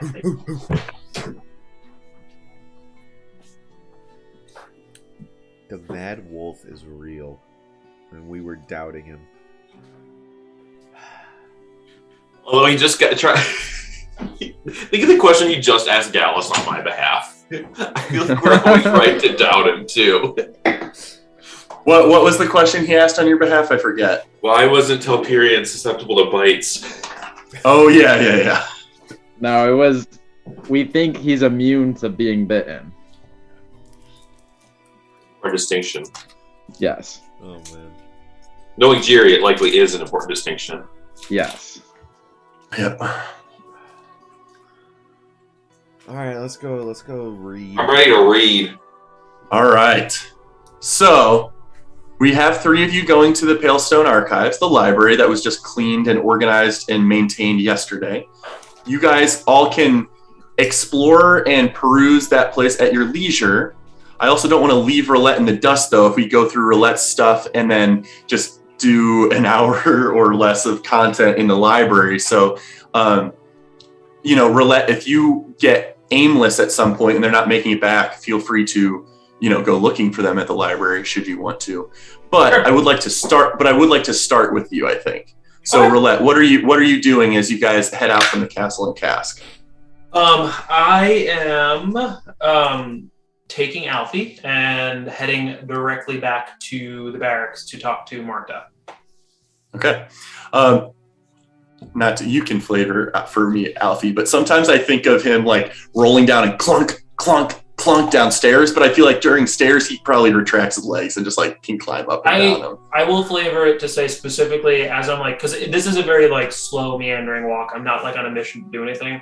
I will practice taking Alfie up and down stairs so that he's getting better at like machine learning. Machine learning, yeah. Like he's rolling around and he knows how to like know that stairs are approaching so that he like rolls and like legs come out and then he continues down the stairs and then just like rolls back into the thing. That's so cool. It may even like surprise you during real interaction as Alfie is your buddy right now, as your company. The chunk of ore really functions fairly well for a representation of a head. It's just like this brass or this bronze clasp from like a mechanical arm that comes out of it. And it's just like a chunk of gray stone. And there's these large chunks of amber ore, veritite ore, that are different sizes, but kind of indicate like eyes. And it's like, it's surprisingly, I forget the word if it's like... Uncanny Valley? No. Anthropomorphic. It is. Yes, it is very much like, wow, this thing feels like a real being that like responds to commands and can learn and survey its surroundings and stuff. Just like a moment of pride for you that, yeah, I did that. He's cute. Yeah. But yeah, I will try and track down Marta at the barracks. She is heavy at work back in not her own warehouse, but the main kind of scrapyard and metalworks area of the general barracks and Coppercut Armory. They kind of share a large warehouse where weapons are stored and forges and welding and all sorts of crazy industrial applications are being implemented. But she will kind of see you approaching and just kind of wave you over as she's kind of like talking amongst herself with a few guards. But Marta, good morning. I guess a couple of quick things. I don't mean to bother you from whatever you're working on. Couple of quick things. One, Alfie's doing great. Hasn't fallen apart yet. Made it through the night. He's drawing some glances from interested individuals, but he's doing pretty well. He's getting better at stairs. Love to hear it. Looks like it's following you pretty well. I can't really get rid of him at this point, but that's really kind of the goal. He's imprinted. Two or three quick things. A stock of arrows. My friend Toby is running low on arrows, and I'd like to stock him up on a couple dozen. Toby would have told me how many he wants. Sure. There's right outside our area. Go maybe 2 streets southward, and you'll find Carrie's Fine Fletchery and Bowyer. We send shipments of arrowheads and metalwork to them, but they affix it to their arrow shafts and such, and fix them up with feathers and stuff. But the Fletchery and Bowyer. Head there right after. Second thing, Gallus mentioned an aviary somewhere in the city. I'm assuming that's for sending letters or communication outside the city. Do you know where that is? Absolutely. It's that kind of large, thin spire, kind of near the prison palace. And here on the map, I will kind of highlight the area. It's fairly central for convenience of people of means that can pay for it, but also it does indicate very quickly like this is a privileged site. Like for normal folk, townsfolk of like kind of peasant or modest means, to travel in through the residential, through the commercial to kind of get to the aviary is like a real ordeal. Probably like that might be a hour-and-a-half journey just to get a letter sent, and who knows how much it costs. So definitely a fairly highly prized piece of enterprise here in the city. But Marta will direct you toward the Condor's Crest Aviary. Condor's Crest, love it. Condors. Yeah, it's run by a short, black-haired dwarf man. He goes by Marcel. He should be able to help you out. Marcel. Just warning you, with the speed and training required for those the ravens and pigeons and the like, it might cost you. Sometimes it's as much as 5 gold per letter. So, understood. Lot of dedicated training goes in there, and with the speed, we send couriers out from the city all the time too with other letters and stuff. But for expedient mail, definitely costs you a little extra. Understood. That's good to know. I definitely have to get one letter home quicker than I need than normal, but next few I'll group together. Last question, and this I guess somewhat related to the staff here in the barracks. Do you have is there like a doctor or a physician somewhere on staff?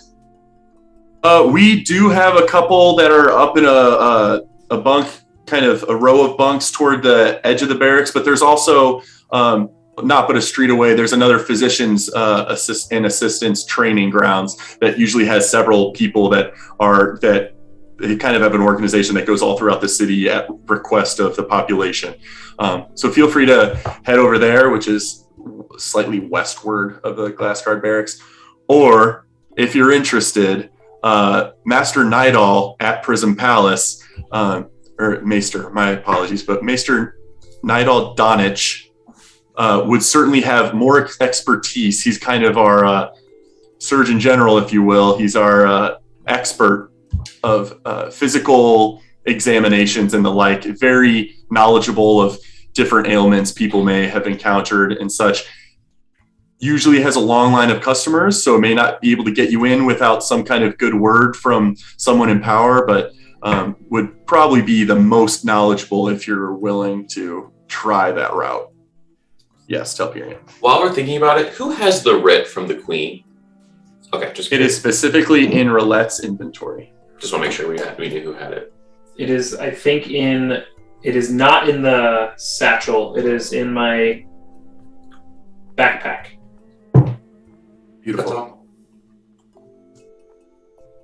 But yeah, so she will essentially throughout this interaction direct you to the Carrie's Fine, Fletcher, and Bowyer, and the kind of physicians' abodes that kind of pull up in a section of the commercial district. Critter, when you said it's specifically in my inventory, I meant like we had mentioned that you took it and put it in. I don't know if it's physically in D&D Beyond in your thing yet. okay, I didn't know if you had added something. I will make sure I did. did because I know I took it. Yeah. I actually rewatched our episode 7 last night, or most of it, to kind of see a lot of things, and I just noted in my mind, I'm like, okay, Roulette has that. Yeah. Shout out to MK for always being the recording champion. I think that was it. Yeah. And yeah, last thing, Marta, your notes, impressive beyond my imagination. I managed to make it through a good bit of it, and I'm gonna keep at it. I think I cracked. Right.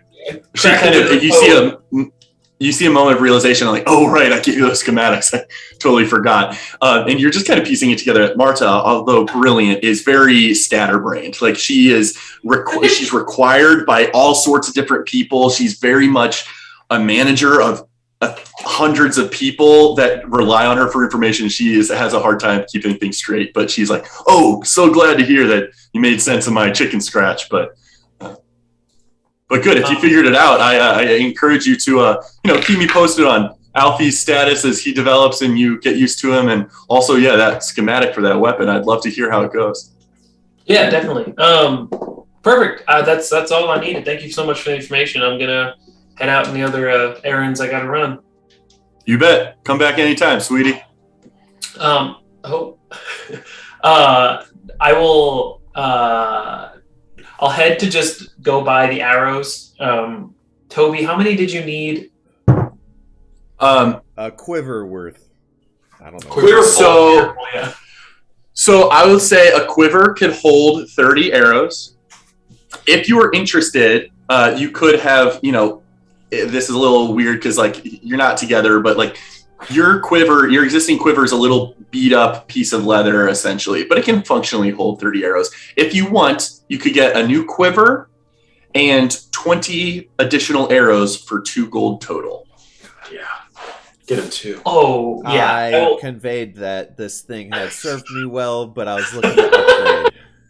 Like knowing how much our group gambled and luckily won last night, We have like 1,700 or something crazy between the 4 of us. We can pool our gold so I can get the Ioun stone. Nope. Also, make sure you took the 100 from Jiri as well. Oh, I did. Yeah. I added that in my thing already. So shopkeep. What was it? Flannery? No. It's called Carrie's Fine, Fletcher, and Bowyer, but it's Carrie Jorma, a very thin, frail, elderly human woman that runs the shop. Miss Jorma, I'd love to take that brand new quiver off your hand. I'll stock it full of 30 arrows if you got. And I guess last quick question: anything else special or unique you're selling here by way of bow and arrows? Can't say I have anything of interest. We've just restocked and we have fresh supplies. As you see, those quivers are finely stretched by the leather workers, and our arrows are finely crafted by myself and our staff. But other than our brand new shipments from Copper Cuts, nothing particularly of note. But you have an array of various quivers and arrow types you can select if you want. And so if you want 30 arrows and a quiver, it'd be 2 gold, 5 silver. And you, Roulette, not Toby Rama, can choose kind of the aesthetic of what you pick off the shelf. And you can kind of, improv that. Okay, color I'll palette figure that and out. style. I will hand over the 2 gold, 5 silver, and make my way out of the store. Critter, Awesome. for timing's sake, I have like 3 more things I want to do. They're very quick in the morning. So if you want to switch to the library and then we can go back afterwards. I worry that the library might take a little bit because I have a lot of options prepared depending on what you guys want to research. So that might take a little bit. So I'm happy to linger on you for a minute. Okay. Running through them, I will go to the aviary. Check. If you're sending, yes, exactly. So if you're looking, you ask around for Marcel. They've got a heavy staff of like 20 or 30, essentially falconers, but for various types of birds. Awesome. That are you can very clearly see when you walk in there. There's like, it's a very simple stone tower spire with various windows and exits and stuff. Tons of wooden perches all over the store. But if you ask around for Marcel, you can absolutely get your letter sent for 5 gold.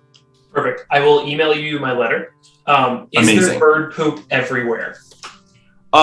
There are a staff of like 10 dedicated people that are sweeping it up, but yeah, there still is. There's hay and poop and just different smells, all sorts of berries and stuff scattered around.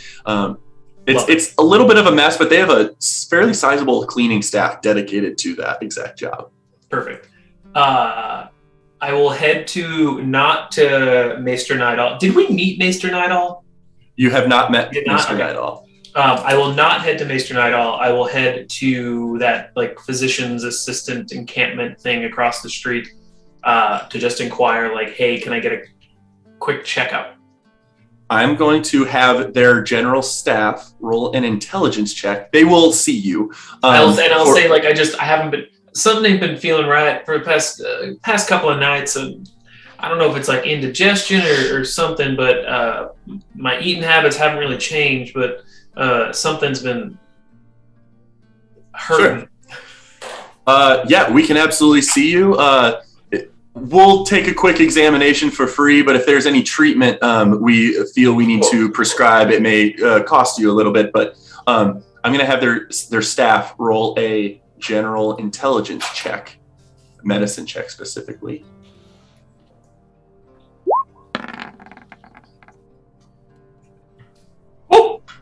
With an 18, they very professionally, 2 members actually will kind of take a look at you. One's kind of scribing, taking notes, and the other's like, with your consent, touching your throat, your lymph nodes, kind of feeling your forehead, just a general kind of physical procedure to kind of gauge your status.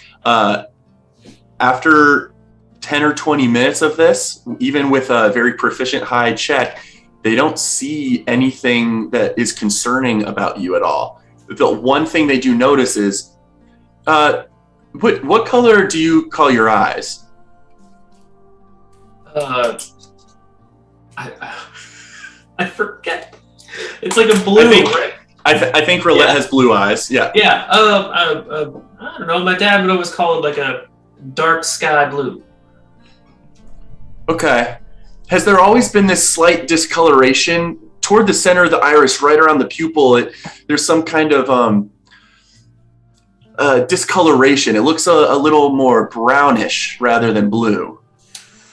I honestly can't say the last time I've looked in a mirror, but Here, let me get you one. And they'll kind of shuffle off to the side and pull out a small hand mirror, and you're able to look at your reflection. And indeed, depending on how much you've spent looking in front of a mirror, Roulette strikes me as someone who may be naturally pretty but hasn't stressed over her appearance typically. But you are kind of caught aghast for a moment as you stare at your eyes. And although the perfect, deep blue coloration is still there, there is, in fact, a kind of deposit of discoloration, brown in color, right around your pupil within the rest of the iris. That then fades to the familiar blue. Is it like a concentric circle?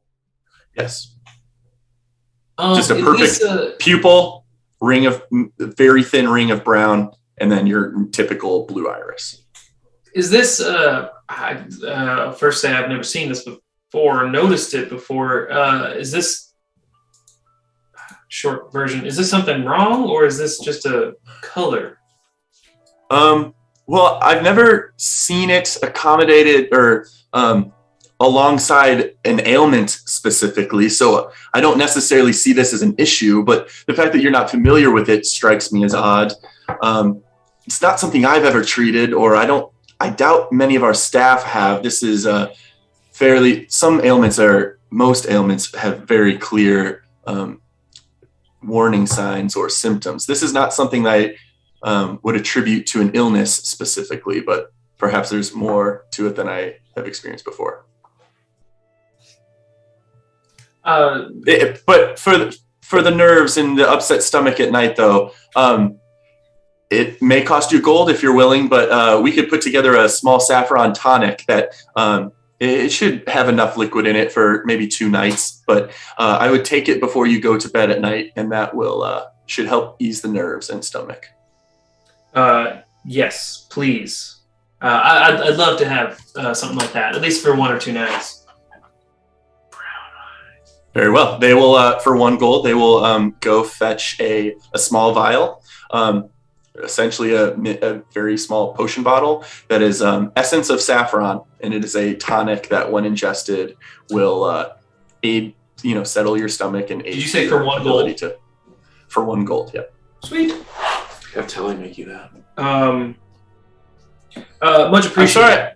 I'm sorry I can't be of more help. There's potential, some of our managers may be more familiar with something like this, but this strikes me as not any immediate concern that I know of, and outside of our ability to diagnose, perhaps. But I'll see how it progresses over the next few days. If anything changes, I'll come back. But thank you very much for this. Very well. Be well. And I will say that is it, because we're going to go to ensorcelment later. Perfect. Okay. So you successfully talked to Marta, sent your aviary note, which you'll send me. A raven was selected for your distance and timeline for 5 gold. They do have some falcons that are trained, along with I would say it's 50% pigeon, 40% ravens, and then some 10% of their variety of bird training is various exotic birds. The falcons. 100% reason to remember the name. Yes. High-speed quail. Yes, perfect. They have flying lobster. But you can, achieve those goals, and then we will bring it over to the rest of the party, heading to the Palestone Archives, which I will make visible. Up in the northwestern portion of the commercial districts. Very easily noticeable, even without having to ask around. Maybe you do ask around, and the common merchant folk or townsperson just kind of points off in the direction of this area of the city. Where Prison Palace kind of looms in the central highest topography of the capital, the Palestone Archives is not that much shorter, even at a lower topography. It is where the capital, or where the palace was, very clean, washed, polished stone, not marble, but very clean stone. The Palestone Archives has more spires than the Prison Palace, but looks ancient stone. Even if it's maintained with the same level of care and frequency as the Prison Palace, it looks like this archive building is an older construction of stonework. It's a little simpler, but there is very clearly still stained glass throughout all the towers. Looks like an older structure, maybe no history check required. It just looks like maybe one of the first buildings that may have been built in this city. Just looks significantly older than the palace or other towers in the city. But you guys are able to approach that, and the doors are kind of just ajar, open constantly throughout the day to allow people in and out, where they'll be shut at night.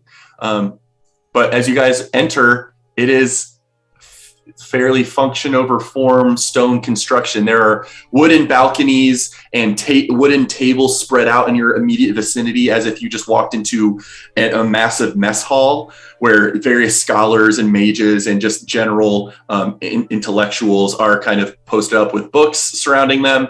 And then off in the peripherals, your left, right, and straight ahead, shelves and shelves of books that go up probably 40 feet high of books and wooden ladders on wheels that kind of go between them. And you see a large staircase back in the back that goes down, indicating subterranean levels of this library.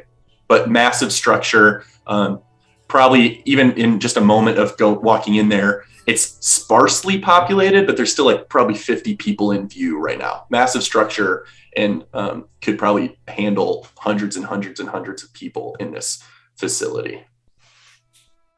Can we tell who the employees are? There's a human clerk at the front who will kind of gesture for you to look for the maesters, who have large blocks of wood kind of hung around their chest with their names imprinted on them. Let me scroll up to my section for that real quick. There are, in addition to sections and sections and sections of different tomes and books and writings and journals, etc., there are 3 main maesters. You don't have to get all this information. I can actually I'll probably throw this out there to the chat. And I don't know how the formatting will work, but there's essentially Vidolf is kind of the expert for history and politics and culture. Omari is kind of more interested in religion and the divine. And then Yakora is kind of more arcane based, the theory of magic, etc. All 3 are humans, but elderly humans. All right, but you are. But sorry to cut you off. But also, the front clerk will suggest that you're able to peruse the books at your freedom. You are able to gather books and kind of sit down at tables and peruse their contents however you like. Feel free to use the maesters as help to find sections if you are looking for something specific. They do require some kind of notice from an individual of high rank in the city if you want to take a book from the library. It seems fairly commonplace, but you need some kind of like the seal of the queen or kind of confirmation from a high-ranking individual throughout the city. You need a library card. Kind of. I'll seek out Vidolf. Before we talk to these guys, we should. Do you think they'd be insulted if we called them nerds? What's a nerd? You know, like a person that likes books. Oh, why would they? I think that's a compliment, right? I'm a nerd. Yeah, I mean, sure. Okay. Should we... Nerd. If you're looking at Maester Vidolf, he kind of stops reading a tome that he was flipping through, kind of looks up with a curious expression, but then, sees you come into his view. Yes, can I help you? I'll briefly be jump in. No, it's more of a colloquial. In conversation, it's often a bit of an insult. Not harsh, but I look at Jiri. You. Maybe you don't lead with it. And I said, Jiri, you nerd. And I, Oh, thank you. I take it as a compliment. I love that interaction so much. I started saying colloquially, and I was like, he's not going to catch that. I heard you abandoned the cause there. Jiri, I should have known you were fibbing. Yeah, Vidolf. Meister Vidolf? Yes, who do I have the honor of addressing? Hi there. My name's Toby Rama. Pleasure to make your acquaintance. You as well, friend. Yeah, I was actually interested in learning, seeking out history, specifically about Belladonia. If that's something you guys have a Yes, in, or Absolutely. If you're looking for something specific or you don't find what you're looking for, come grab me and I can help you narrow your search. But that's the history section over there. And we'll kind of direct you to like a very large section on the main floor. There's various rows of books that are nation specific and otherwise. Peruse a bit and you'll probably get a knack for how we organize things. But let me know if you have any specific requests. Of course. How about you? How about you, friend? Looks to Telperion. Greetings, Meister Adolf. Is that the correct title? Yes, thank you. My title. I'm new to the city. I am Prince Telperion Loonsong, ambassador of the Nimberthil, guest of the Queen. Fascinating. Sound really great. You're not. Are you of? Pardon my Elvish. It's been some time. Ithelwing. Yes. Ithelwinge. Ithelwinge. Okay. You are of the Mooncrest elves, yes? Yes. I have never had one of your kind come through our library. It is an honor to have you. I have done some study of different cultures and historic political climates, and I fear that I have not been able to find much on your people. We do have some, though, certainly, and certainly more than your kin, unfortunately. But is there anything I can help you with? I would like to see anything you have on my people, and specifically the Sun Elves, the sister tribe of my people. A mystery in and of itself. I can guide you to a section of cultural studies that I'm familiar with. There's definitely very minimal texts available for the, I won't even try, I forget the name of their clan as well. The Eller, And you would know that the Sunborn elves are the Eleolor, which I will put in chat. I'll correct his pronunciation now. So where the Ithelwinge are the Mooncrest elves, the Eleolor were the Sunborn elves. But he will, guide your attention to a section of cultural studies books where you can peruse at your leisure and try and find some reference to Sun Elves or even your people, etc.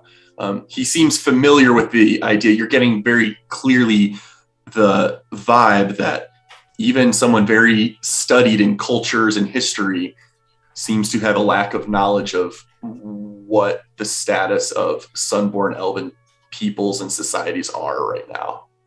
And I want to pitch to him. So, as someone of higher rank, I do believe I could take some tomes depending on them. But I'd also like to offer.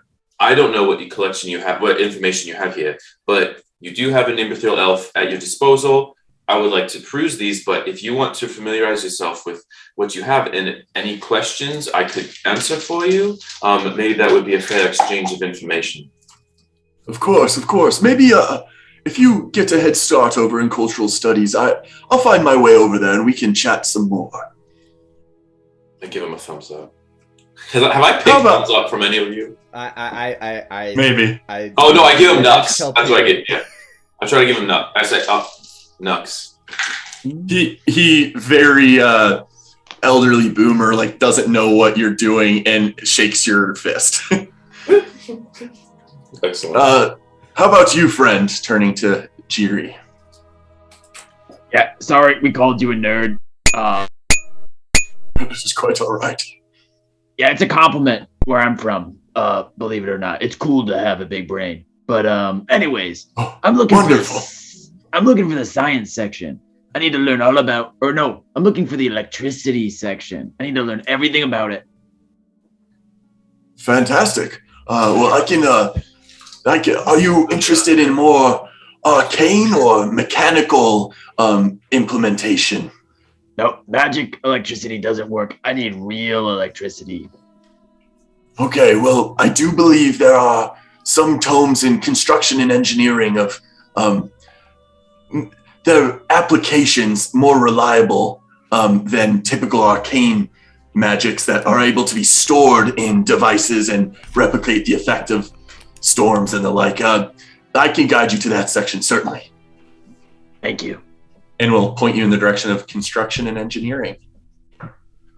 Over the next period of time that shall be nameless until we decide it's time, he will let you guys all peruse at your own leisure, will happily aid you if you have quests or direct you to the other maesters as well, but he will, without RPing at all, he will make his way back over to cultural studies with you, Telperion, and will just generally be both a fly on the wall and also like butt in with like conversational topics, even almost annoyingly so. He's very interested in your culture and your people, is not going to let this chance to learn pass him by, but it may impede your kind of solace as Can you he help me peruse. as well?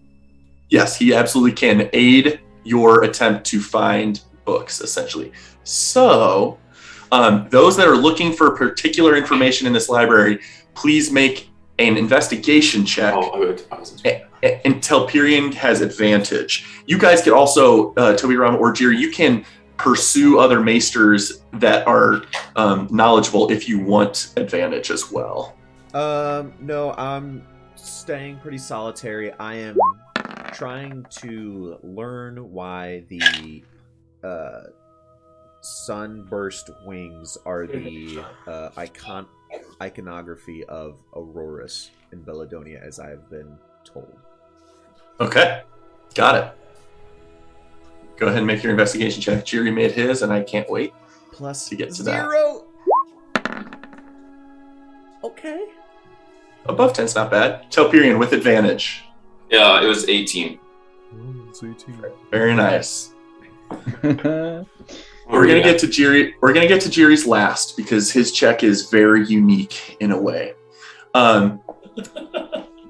Michael Kennedy, Toby Rama, you are in the history section and are perusing various books. Some are very stuffy and boring, and it's like reading code books or just detail schematic books of political climate changes, histories of chronologies of kings and Durast and Bellidonia and Creatia and the like. Very little information on Chimeras or Valara, notably.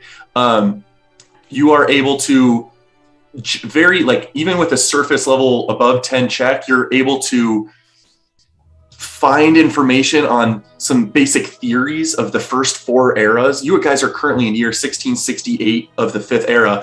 You have oral history was more prominent in the earlier eras, and recorded history only started at some point in scholars think the 3rd era. But you find all these tomes and sections of theories of early eras, including the war known as the Sundering that ended the 4th era and started this new era, the 5th era, which supposedly was a cataclysm that happened in Bellidonia, was the primary grounds of conflict in that war, which famously reshaped the world. According to legend, some kind of dark god grew angry at the denizens of the world of Ara and left the outer planes of divinity to wreak havoc and destroy the world, eventually making their way to Aeridon. Then Modera, that recognizes the prime deity of this continent of Aeridon. Modera, the prime goddess of our world, famously gathered allies in the heavens and anointed heroes in that war and waged war against the dark god and their army of devils and Githkin and hordes of demons and dragon kind, forever changing the landscape of the continent and the world. Outside of that, you learn general information about some friction between Durast and Bellidonia, but it's that has happened for centuries and centuries and centuries and millennia even, but it's always been demanding on resources. They're such large nations and their capitals are so far away from each other, and they have to cross either the sky-capped mountains or go through Creatia. It's very difficult for those two nations to wage war on each other. So although frictions often happen, they are relatively out of each other's way. Other than that, you learn of kind of Belladonian and Durastian cruelty toward historically toward the beast folk races of Chimeras and otherwise, whereas in comparison, Austenis and Croatia do not have that kind of negative connotation, at least in the last couple hundred years. But those are some of the basic surface level pieces of information you get from your search for Belladonian history. Okay. Nothing necessarily jarring or of wow, lightning or light bulb moment, but it was just like kind of some things maybe you haven't fully heard of before, but certainly the famous war that started. Yes, torchlight moment. The famous war that started this era, general political climate friction, just kind of stuff you may have heard before, but goes into more detail here. But that's kind of what you get. Dope. Telperion with an 18, correct? Yeah. You're looking through the cultural studies area, which goes into both culture and religion of various populaces on this continent and minimal reference of other continents to the west and south, and the ice-laden glacier continent to the northeast as well. But in your search, you're able to, and with the Maester's help, you're able to kind of narrow your search in and hone in on elvenkind. And you flip through some tomes of, theories of the origin of Eladrin elves that famously, started the branching, diverse sub-races of elvenkind that originally came from origins not of this world. You go into some mention of moon and sun elf, high elf, drow, wood elf, may have been other types of elves that have not been recorded throughout history. You're able to learn about, you flip through several tomes of cultural religious importance, suggesting that the Seldern pantheon, although very prominent in your culture, worshiping the elven deities, is also very prominent in the rest of the world. The whole world has various gods, obviously, humanoid, dragonborn, orcish gods, goblin gods. There's all manner of deities, some that are formless and some that have better representation of what their kind of iconography may be. You definitely find a lot of reference to Corellin in the worship of them. You find reference to various monastic monasteries throughout the world that dedicate reverence toward specific deities.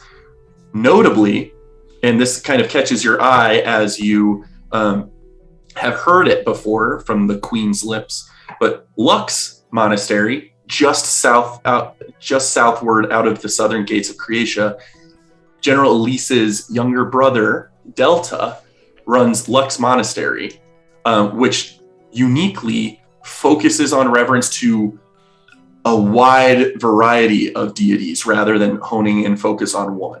All of them focus on light, and their kind of general vibe is that no one deity's light is more valuable than another's, even if Modera, the prime goddess of this world, is kind of the most commonly worshipped with her bright light. But Corellin is certainly another very popular one amongst the populace of the world that receives a lot of worship and is very prominent in the world. Delta? Also of note, the only reference you come across of Alealor, the Sunborn Elves, is that Lux Monastery was supposedly founded 200 years ago by a half-elf named Eluil, who supposedly had Sun Elf lineage, bloodline in him. What was his name? Eluil. He has since passed away, but he established Lux Monastery some 200 years ago, this half Sun Elf. Okay, cool. Beautiful thing. And it goes on to detail out other religious philosophies and stuff, but within Lux Monastery, it seems they also, outside of the reverence of various deities, they also have some holy texts and artifacts of different acquisitions of those religions that they've been able to acquire with help from the Palestone Archives or the Leicester Manor Museum. Okay. Yeah, thank you so much. All right, Lux Monastery, founded 200 years ago. LUL, ELUWIL. ELLUIL. Okay, thank you.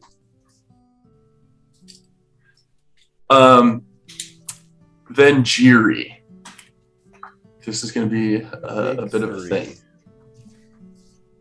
With your investigation into electricity and mechanical solutions to store arcane electricity and replicate its effect, essentially a burgeoning common industrial application for real electricity as we understand it.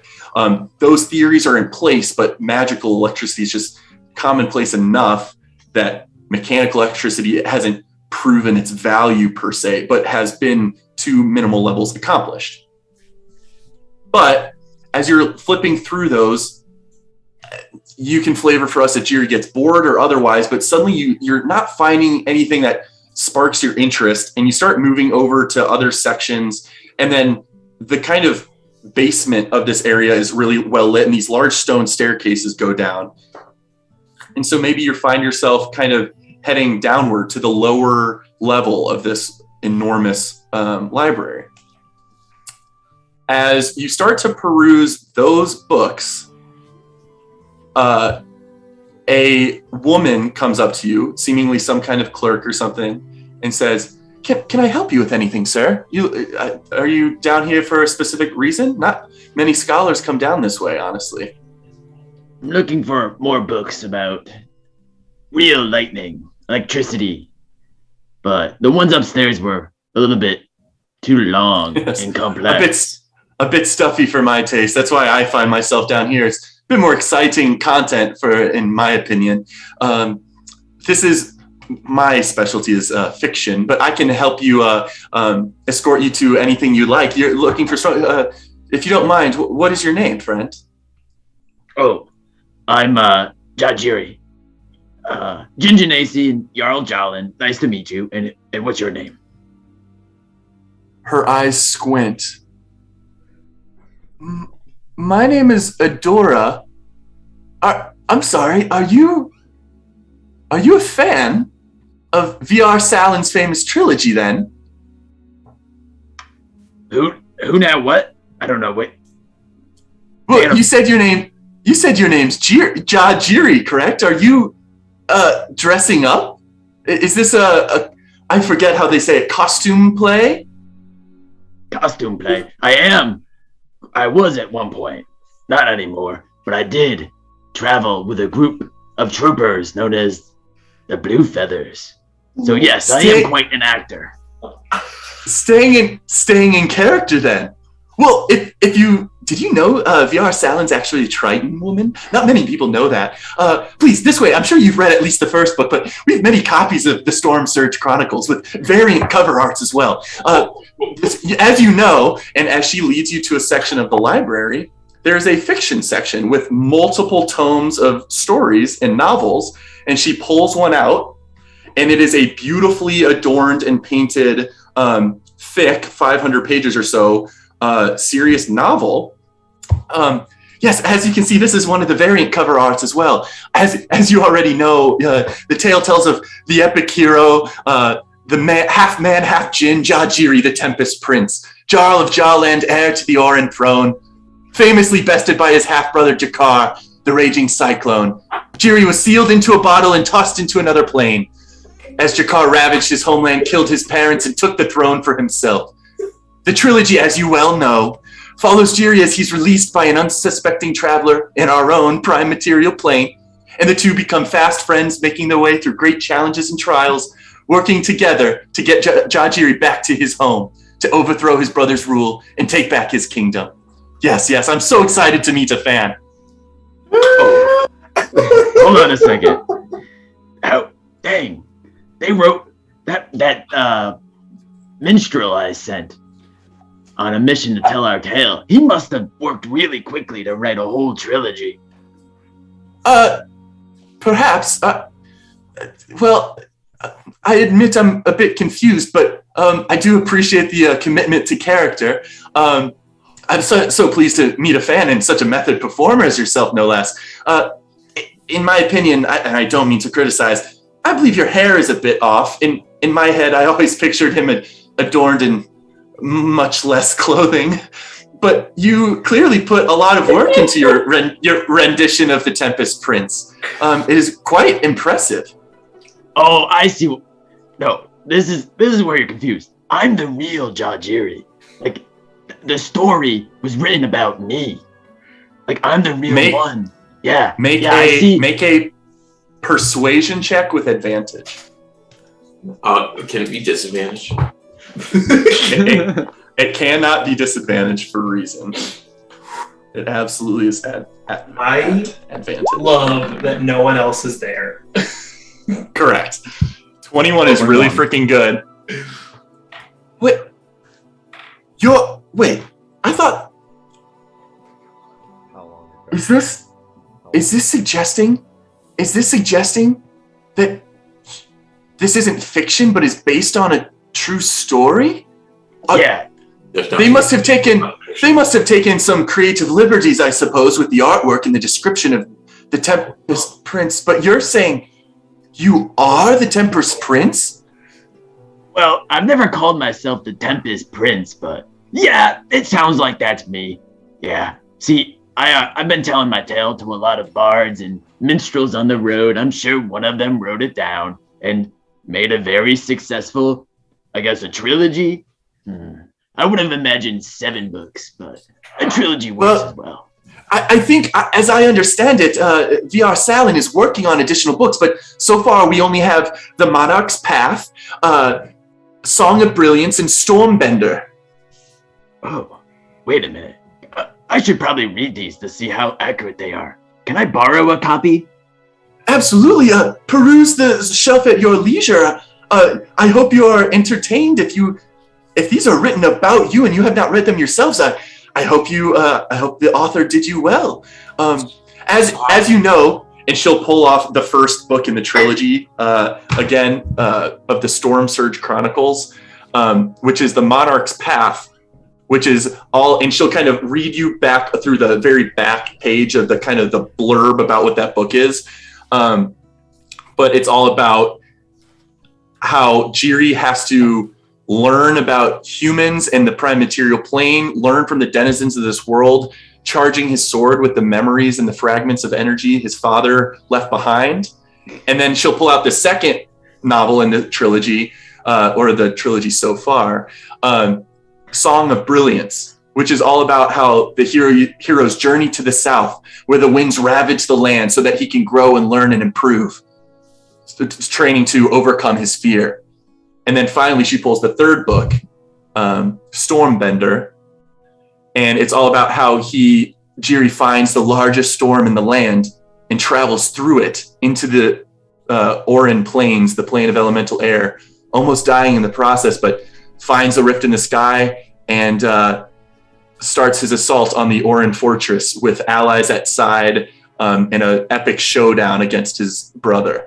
And without spoilers, it kind of just generally gives the attention of these portions of him learning about the world, him journeying south to learn and overcome his fear of storms, and then in the final book, finding the largest storm and traveling through it to his home plane.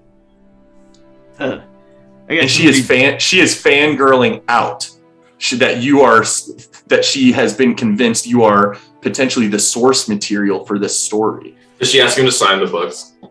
Abso-fucking-lutely she does. Yes. Sure, I can sign your books. No problem. It's great to meet a fan. I think you're one of the first fans I've ever met. This is awesome. Really? You should make it clear you are the source material for this story. I not many here that come to our archives. It's such a vast archive network that I think more scholars and mages make use of it than anyone else. But I imagine these books would be very popular in smaller populations.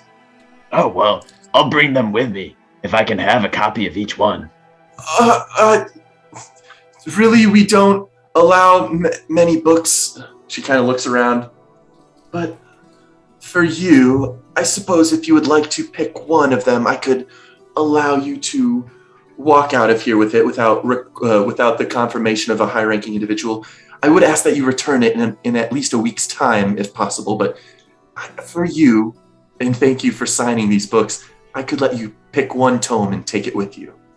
Oh, well, I better take the first one. That would make the most sense. I don't want to spoil the other ones. It looks like the author, what was the author's name again? V.R. Salen. I will type that out. I don't remember ever meeting a VR Salen. Huh, weird. Oh well. Maybe it's a pen name.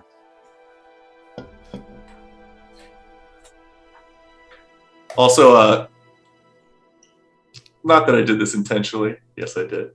But Way of Kings, Words of Radiance, and then Oathbringer is very... I'm laughing so hard. Monarch's Path, Song of Brilliance, and Stormbender.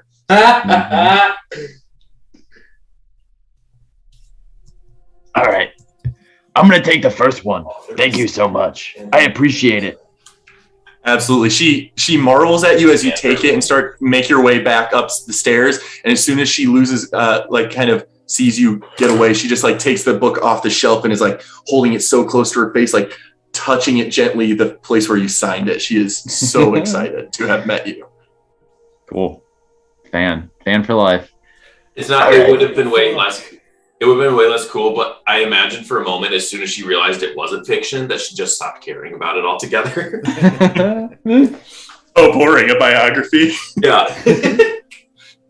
But there's so much. The artwork was different from Jiri's appearance. There's so much elevated storytelling that she is very hooked on this new information she just back learned. in time. What the fuck is happening? Yeah, we don't know. He doesn't. He always says he doesn't know how long. Blah blah blah. Like how old. He always says time is weird for him. Yeah. What are the people who helped us called? Like library acolytes? Maesters. Yes. But that is that kind of concludes your over the course of all of this through Tobirama, Telperion, and Jiri's checks. It probably took 2 hours or so. So it's probably getting toward noon now. One last thing I want to try to do. Absolutely. First of all, any of the books I looked at, were any of them ones that I felt like I would benefit from having for longer than this amount of time, or did I kind of get everything I can get out of them? The one that detailed the Lux Monastery has kind of a, shall we say, a category of items that have been acquired with the help of Lux Monastery acquired them. Their monks go on acquisition missions throughout the land of Aeridon and acquire items of religious significance or so. And with the help of the Palestone Archives record keeping and the Leicester Manor Museum, all three of those organizations or bodies kind of confer with each other and allow the Lux Monastery to keep certain information. So at the end of that book, that tome, there is a section or a categorical list of what artifacts are at Lux Monastery that have been kept and maintained, along with some descriptions. Can I just jot a few of those down? I might check them out with Damien because he's all about artifacts. 100%.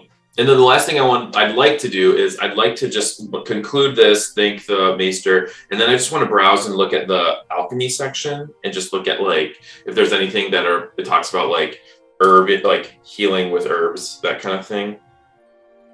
Sure. Make another investigation check. 22. It's really freaking good. Yeah, you absolutely are able to find a kind of physician medicine section of the library that details various historic remedies for things, some barbaric and some relatively refined. A lot of the herbalism is maybe just a refresher for you, having studied it in your youth and growing up is not particularly valuable, but there is a very small journal, a very thin, maybe 20-page flimsy thing, leather bound, that is handwritten notes of modifications to famous remedies that give additional effect that may be of note to you. I want to go back to Vidolf, because I'm thinking to myself about, well, I'm going to tell him, Vidolf, I'm going to be working with an alchemist in town or an herbalist in town, and this would be very helpful for my studies this week. With the exchange of information in my title, I believe I could borrow this for a few days. Yes, your title is, and I appreciate the learning opportunity to learn from one of your status. I fear if you don't have high standing in our capital, you may still need to acquire confirmation or approval of someone in our government, if possible, before I can allow you to leave with that. You are free to take notes as you wish here. I apologize, I don't mean to offend. Well, you said it was small. Looking at it, do I think I could take the important notes down? Yeah. Really like this channel. Well, I do say we do have high standing with the Queen. She actually is the one who is putting us up for the week. And we have a writ. It's just not on me right now. Make a persuasion check. I'm going to roll this one instead of the tower. Persuasion -1. 13. That's not bad, but he will think it over for a moment. He's like, a friend of the Queen, you say? I certainly believe that's true. I think I just need to see the confirmation, if you don't mind. As soon as you can acquire that writ, you said, please bring it in. I will happily let you leave with it. Just to clarify, would you take the writ, or would I just show you and we'd be good for this? I think I would need to take it into consideration and run it up the ladder and make sure that it is, in fact, legitimate. But presenting it alone would allow you to likely leave with the tome. Okay. I will just take a bit to copy out the most important parts then, because... Okay. No check required. You are able to take down thorough notes of... Roll a d4 to see how many pages you competently copy notes from. 4. Okay, so you get 4. So you have essentially, to me, out of a 20-page document or journal, you are not going to be able to sit there for hours and like scribe it all, but you got a solid 4 pages of valuable herbalism insight, shall we say, which I would like to functionally make it.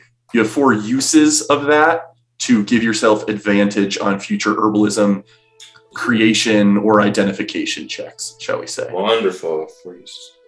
We can make that item later. Yeah. Last thing I'll ask is, what time is the library open and closing? It usually closes right after dusk. We like to as soon as the sun setting filters through the stained glass and then dissipates, that's when we'll typically, no specific time, but as soon as the glass is no longer lit, we start ushering people out. So what days of the week? Oh, I apologize. It's open every day. The only time it's ever closed is the final Freitas of every month for cleaning and maintenance. Okay. Excellent. Thank you so much for your time. We are servants of the public and are open whenever you need. I like this dude. I give him a little bow. He bows back. I go find Toby. Toby, are you ready to go eat or whatever? Yeah. I guess it is about that time.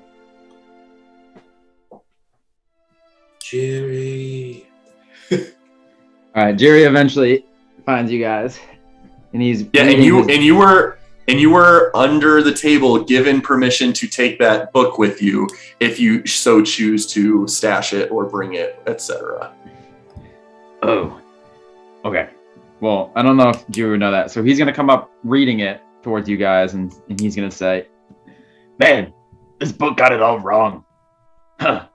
We're gonna have to find this author and make him change it. Okay, guys, are you ready to go? Do you think they'll let me take this book with me? Did you get anyone's permission? Just somebody downstairs said I could, but they seemed like sketchy about it. Then I'd be sketchy about it and I'd smuggle it out. Good idea. Make a sleight of hand check. Oh God. It's not necessarily a super high DC because the maesters don't have their eyes peeled for book thieves necessarily, but it is definitely stowing it in your cloak. This is the moment when Jerry. These are the moments Jerry rolls ones.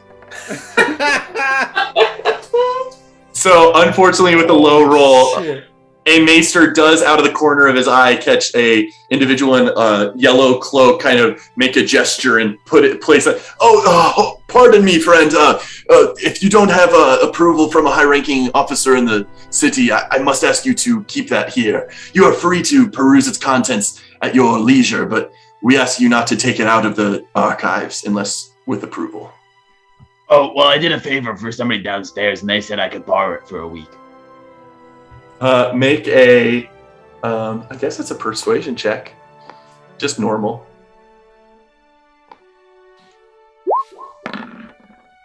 There it is.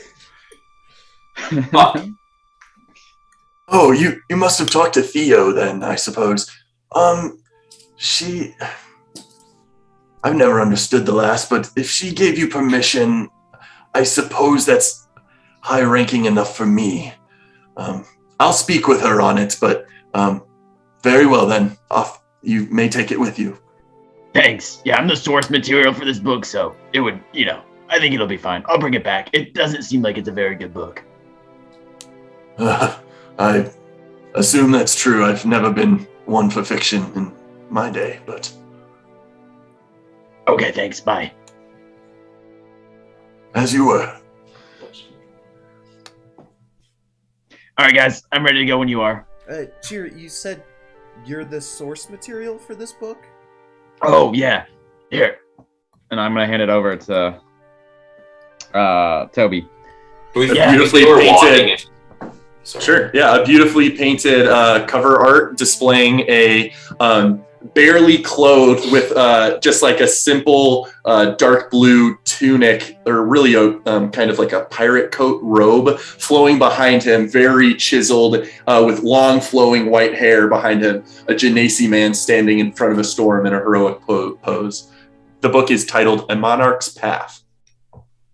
Yeah, lots of creative liberties were taken. You're not even in the book, Toby. That's the thing I'm most mad about. Toby is sent. Just like, this has your name in it. Yeah, I know. It's a book about me. But like I said, this was it's fiction. This was it's not 3 weeks ago. No, I pieced together when Jiri said he met Moby and made it to Forest Hollow. I was like, this was... That would have been about 3 weeks ago, yes. You guys have been traveling together now for a little over a week. You've known each other for a little over a week. And yeah, it was roughly 2 weeks before Jiri showed up at Forest Hollow that he suggested he and Moby met. Jiri, did you name yourself after this character? Name myself? No, my name was given to me by my father, Adras the Stormbender. Which on the next page I see is also in there. I'm just... Telperion doesn't believe it. He's like, well, there are a lot of Jiris in Jolland. You were in that bottle of air for an insanely long amount of time. Potentially. I don't know. Someone wrote a novel about you. It seems so. But like I said, I don't know why you guys aren't in it. I'll let him have that. I'm gonna be pouring through the book as we're walking, talking back to the castle and cask. You are welcome to. Which is probably minimally reading done walking on the way, but because Michael Kennedy's the only one who hasn't read the. I haven't either. Oh, okay. It's my personal mission to get there by the end of the year. I gotta read the second 2 Mistborn books first, but anyway. What in the world? You're able to. Yeah. The only Telperion, I'm just not even caring because I don't have it in front of me, and I kind of just feel like it's a Jiri delusion. But I'll check out the book later when you're not reading it, Toby. Yeah. No, head to the cask. You are able to. It takes you maybe 25 minutes or so to kind of cross most of the commercial district, but you are able to arrive back at your inn for lunch and conversation and what you will. Lunch. I will probably already be back there from my tasks. Critter, quick question. From the what's it called? The Condor's Crest.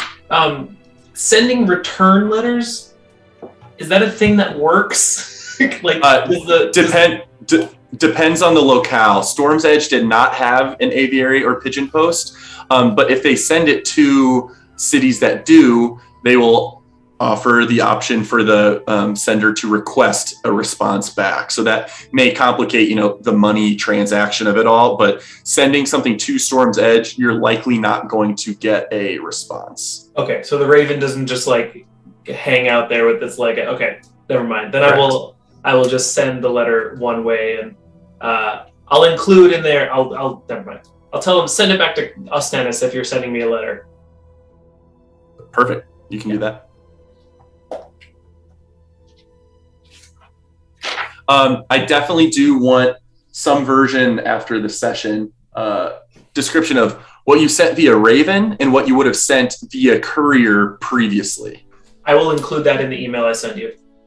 Perfect. Thank you. Toby, I got a bit of a delivery for you. And I pull out the quiver and 30 total arrows. The quiver looks somehow nearly identical to my armor. There's just a lot of pockets on it. It's got like spare arrowheads and just like other random shit, but most of the pockets are like empty. You can just put whatever you want in there. And I filled it mostly with regular arrows, but I got you 25 just metal tip, steel tip arrows. And then I got you 5 blunt point arrows. The lady at the store mentioned that it's good for kind of non-lethal target practice. Alfie here is gonna, if you don't mind, be your target at some point when we get some downtime.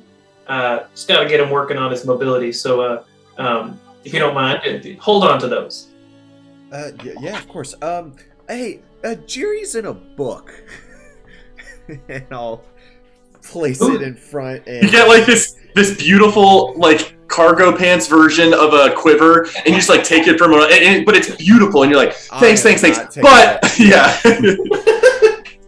I literally I put my hand in my coin purse and toss a nondescript amount of coins her way. No worries. This one's on me. It wasn't too expensive. He's in a book. Let's go to lunch. Jarl of Jaland, son of Adras. And I just start pointing out, and it's just like it's the exact same things we were told. Yep. Heir to the Orin throne, the whole thing. Elemental plane of air, all of it. Jerry, looks like someone got this right. Jerry, Only half right. how long did Jerry say he had been in the bottle of air? 7 years. Okay, I guess that could work. Do we know this? I think so. Jerry may have given an answer, or he may have said he doesn't know. I forget, so I'd like Jerry to fill that information in. Yeah, I've said both. He said 7 years, but he also said, time's weird for him. He doesn't really understand it. Okay. Like things are kind of confused. His memories are backwards sometimes. I think you literally told Telperion this at some point when we were talking about the 7 years bottle. for a Because I think that was when I found the bottle. I gave it to you in the morning. Yeah. 7 years is a quick turnaround for a trilogy, I feel like. Well, maybe even less time than that. I don't know who the author is. Is there a copyright in the front? What's the international standard book number of this book? There's an answer to that. It's if you flip through some of the pages and see the minimal author, it's a printed book. Like the printing press is a thing that exists in the world for flyers and quick delivery of mass manufactured literature. There is some minimal author information of V.R. Salin. It's not mentioned in the text that she's a Triton woman, but the fan person in charge of the fiction section mentioned that, hey, did you know she's a Triton woman? That's not many people know that. Seemingly has done extensive research of her own into this trilogy. 1648 5e. Which is 20 years ago. 20. Yeah, so I was told the author is a Triton. I don't even know what that is. So I'm guessing it's like a pen name, you know. Telperion and Roulette can make a history check if they want. Neither of you have met a Triton, but you may know what it is. Toby Rama, no chance. Jerry, this was written 20 years ago. 20. Belladonians are racist. We don't know these things. Well, Belladonia is also, especially Storm's Edge, is very landlocked and may not be near very much, other than the capital, which is directly on the coast, but may not be familiar with coastal race populations. But Telperion, just being in the Emerald and having interacted with bird folk, you know that there are bird folk and lion folk and cat folk and various humanoid races that have physical properties of different types of animals, and Tritons are notably very aquatic humanoids, not similar to water genasi that have kind of a tie to elemental plane of water, but rather are very fish-like. They have webbed fingers and feet. They have scales depending on their kind of birth composition, but they're very sometimes elegant. Elves may have even refer to them with some version of reverence or respect, but they are intelligent humanoids that have very Zora-like, or it's all I've been thinking is word Zora the whole time. Yes, they're very I say that. aquatic-based humanoids, and famously are not anywhere in the northern half of the continent. They primarily stick around the south coast of Chimeras. So I tell you guys that also. Which geographically, even if not much note taking or note learning has been done about the southern nation of Chimeras, the Jazuran coast, I'll put that on the chat. The Jazuran coast is the southern coast of Chimeras. Jazuran coast.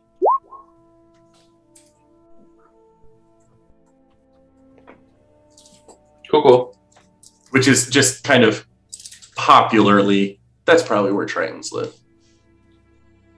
Jerry, quick question. How, I know you said, at least in your travels are coming from Orin? Is that what it was? Yeah. Coming from Orin, you said time gets a bit weird. How old, let me phrase this correctly, how old do you think you are? I think I'm 27, which would be weird if this book was made 20 years ago, because then I'd only be 7. And that was when I was back in Orin still. So, seems strange. Maybe it's a misprint. It could be. Maybe someone took that's a great question. I think if you're stuck in a bottle for any number of years, now you're stuck in a book. You don't know how long it's been. Yeah, maybe it was longer. I don't know. This is weird. On the plus side, Jerry, people know about your tale. I know. I'm famous, but I'm mad that you guys didn't make it into the book. I specifically told that bard that we met, Tapilion, you'll probably remember this. I told him about all of us. Oh, yeah. Well, this was printed 20 years ago, so I don't think it's... I personally was not around 20. Well, I was just barely around 20 years ago. Are there like 3 or 4 companions named in the book? There are. If you flip through them, I will need to. There's an answer to that. I just don't have it in front of me. So do you not have it printed on that bookshelf behind you? Come on. Jesus. Why did you not have a custom penguin? I see a trilogy behind your head. But it is noticeably 2 other companions other than Jiri and their pet wolf. Jesus Christ. Interesting. How ready that was. Oh, what? who, as we're flipping through, who notices that there's a pet wolf?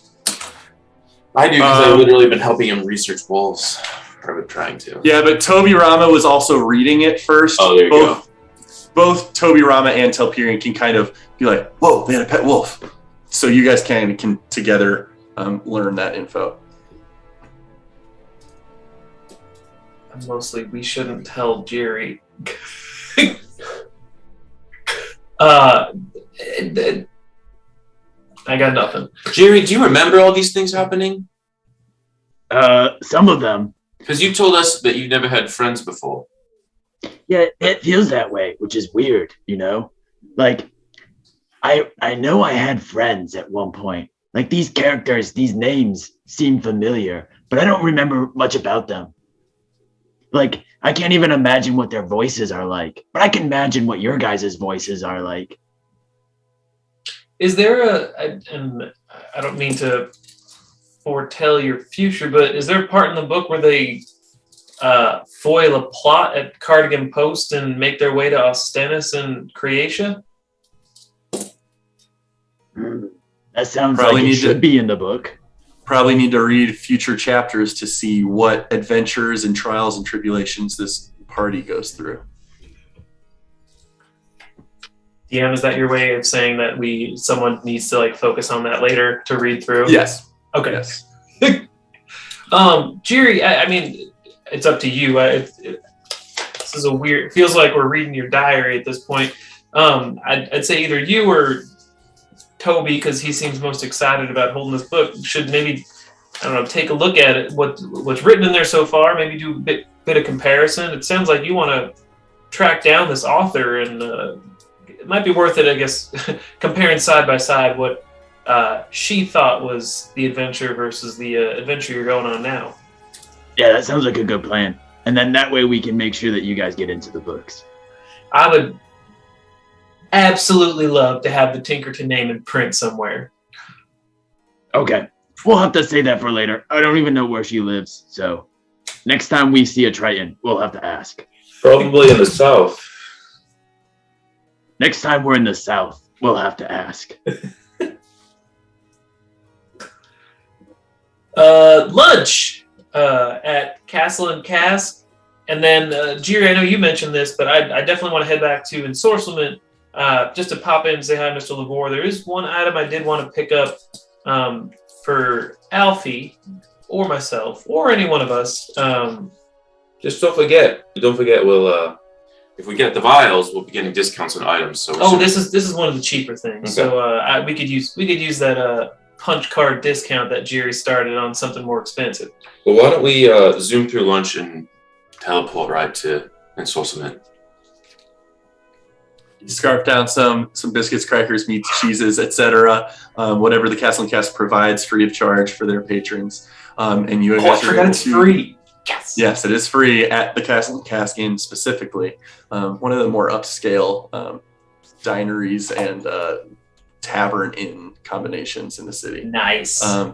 You guys are, and still, again, dimly lit, dark wooded bar vibes, but clean, well maintained, and for its probably more well of means patrons. But you guys are able to eat and make your journey over to Ensorcelment once again, the familiar, simple but stained glass front.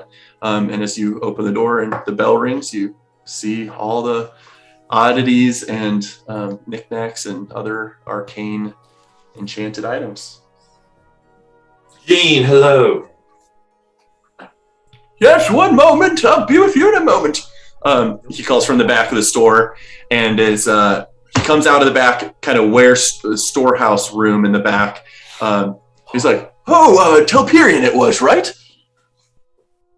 I just got done with your the second day of enchantment work on your sword. It's going well so far. I don't anticipate any impediments, but it may take me another 5 or 6 days. 5 days sounds wonderful. Of course. Or 6. What can I do for you all? Mr. Lord, I'm stopping back in to actually purchase an item. I had a bit of a eureka moment about something I might be able to implement with Alfie. That the wand you showed us, the wand of magic missiles, is that still available? Yes, it should be. He goes, kind of waddles up behind his glass central case of casework, steps up on his two stops, waves his kind of runic tattoo in front of the glass. It disappears, and he pulls out a small wand case, pops it open, and then snaps, and the glass case reappears. But you are able to see the two wands in that case are the wand of magic missiles and the wand of the war mage. The war mage does. Yeah, what did the war mage do? So the wand of the war mage is simple rod iron, a wand made from iron, but it's split in the middle as if it were like a twig that was snapped, but it's held together, tethered by blue and red, or I'm sorry, blue and violet tethers of magical arcane energy that make it function as if it were one solid piece of continuous metal. And it gives you a plus.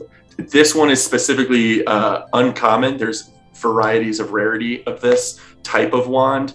It's uncommon, which gives you +1 to spell attack rolls and +1 to DC made from use casting through this focus. Fucking kill me. That sounds awesome. Interesting. The wand of magic missiles, Mr. Lavore, I'd love to take that off your hands. Of course. Glad to have your increased interest in it. Here. He will gently hand it to you for you to hold in your hands, and he's like, "For that one, it is 100 gold." I will have Alfie extend a little retractable arm and grab it. Wow. Good to see you too, Brown Sphere. And takes your 100 gold. Full retail price, and I will hand him the 100 gold pieces. Perfect. Thank you. Toby Rama, did you buy the Circlet of Focus the previous day? You did? Okay. I didn't write that down, but now I have it. Of note, Telperion watches this interaction with a little bit of curiosity and jealousy and interest. And then Jiri got the wind fan. I'm just marking down which ones you got. Did you get also got Toby Rama the unbreakable arrow and the chain arrow? Correct. I spent 440 here. Perfect. Yep. So those 3 items: wind fan for Jiri, now wand of magic missiles for Roulette. Perfect. For Alfie. Yes. It's inside Alfie. Alfie has now retracted his arm and closed back up. You are brilliant. Let me look at something up real quick. I can send you the tweet if you want me to. I might want the tweet, but this is just fascinating. No attunement required. Fucking, you are brilliant. I tell them. You are brilliant. What? For the record, never tell your fiance you want to buy a wand. I had already wanted this. Because then he'll buy a wand, the wand you want for his little robot. I had already wanted this. Amazing. I'm flabbergasted right now. It's a share. Perfect. Noticeably, he does not slide across the velvet pristine wand case for you to take with it, but he does. You have the wand of magic missiles, which again, it looks like the true 5e wand of magic missiles. It's very pristine steel that kind of has like little jagged hooks throughout its shaft, and it has like a glass blown blue stained glass flame affixed to the very top of it. Gene, do you have to be able to cast spells to use wands like that? In my experience, anyone can, as long as they have strength of will and character and can focus enough to do so. You don't necessarily need to be practicing the arcane to be able to channel its energy. Good to know.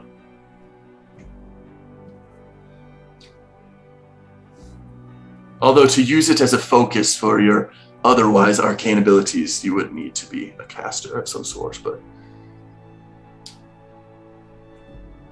That's all I needed. Anyone else looking to spend some of their winnings? Oh, Mr. Lavore, do you have... I'm looking for a special item. An item that maybe will make me not fall to my death. See, I've been having trouble flying lately.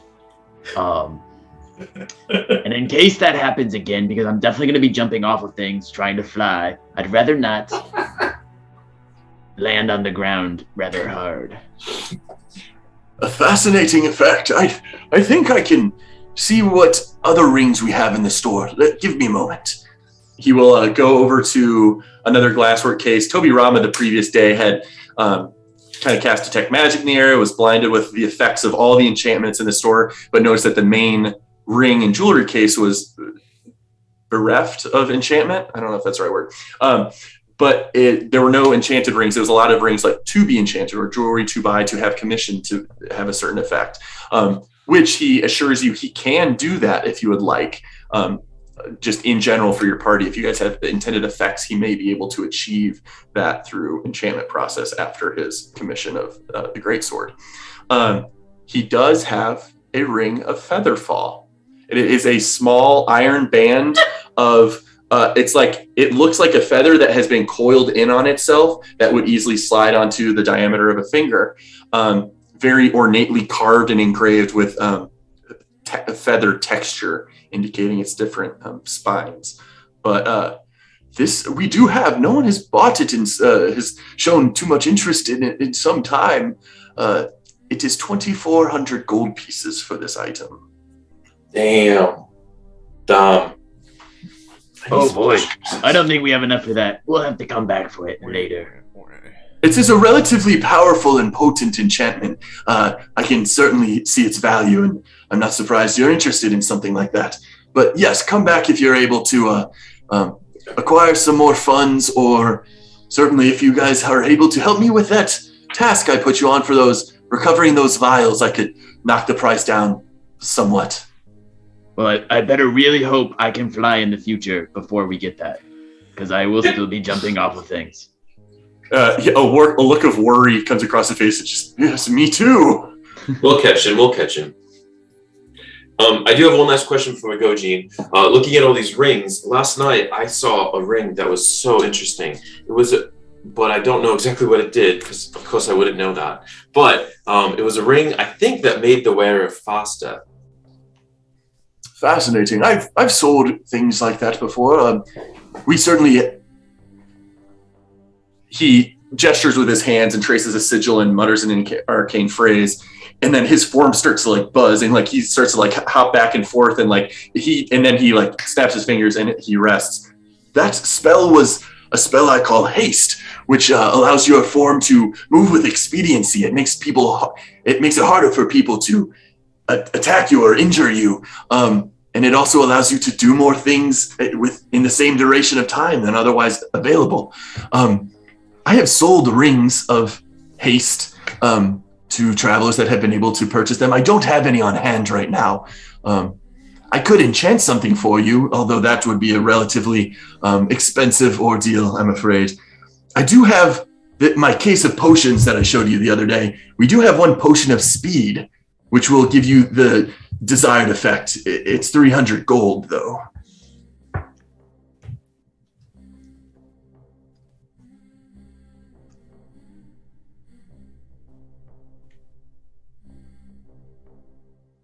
How much would a ring be? I won't be able to buy it right now, but in the future.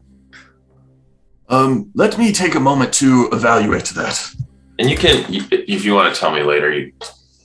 Yeah, I can do that. There is an answer to it. I think it's a rare. I think third level spells are rare, which would likely take upwards of a month. But I want to get that correct and give you a fair, the real price and time frame before I answer officially. But he will look through his ledger and give you that information. You just which I'll remember later. Yeah.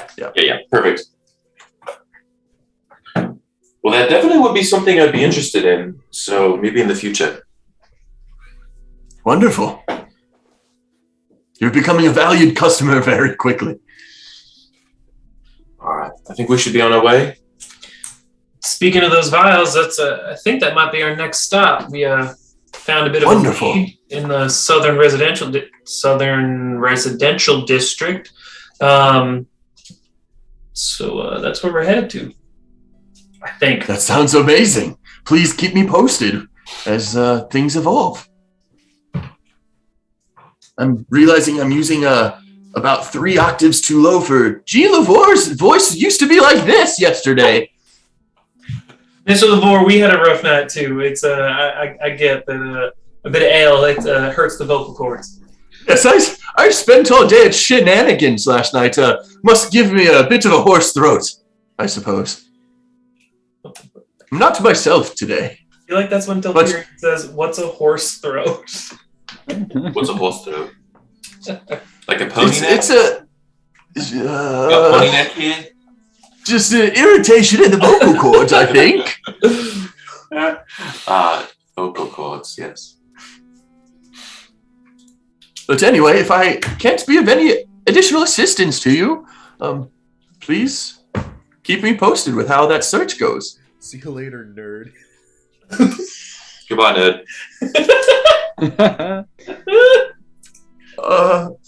Bye. Have a great day, Mr. Lavore. You as well. You as well. And we are out. We're pretty close to that sewer entrance. You are very close. Yeah, you guys were probably like map-wise might be misleading, but like essentially like I would say a 5-minute walk from this kind of town circle square area that Ensorcelment is kind of on the edge of to where you guys had been setting up your ruse yesterday, and then certainly the sewer entrance over there. So, what do you guys do? Walk directly toward that alleyway, or are you setting up another ruse to do something? We'll walk right to the alley, but can we take a 2-minute break? Bio break. Absolutely. Absolutely.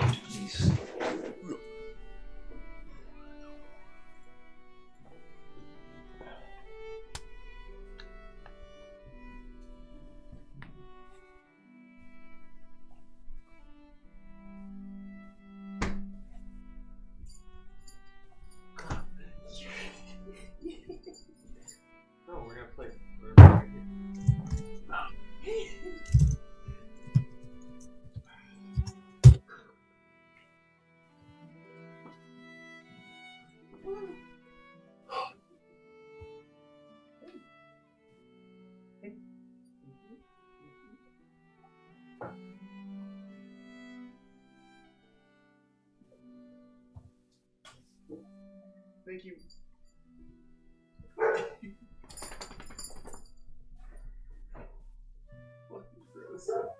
Hey, no. No.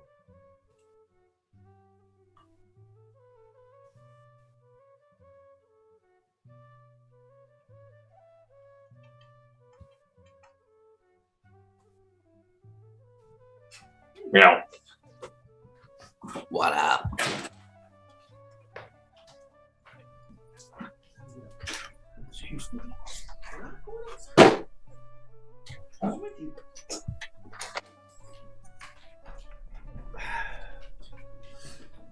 Take some bigs back and mix them up in a pot.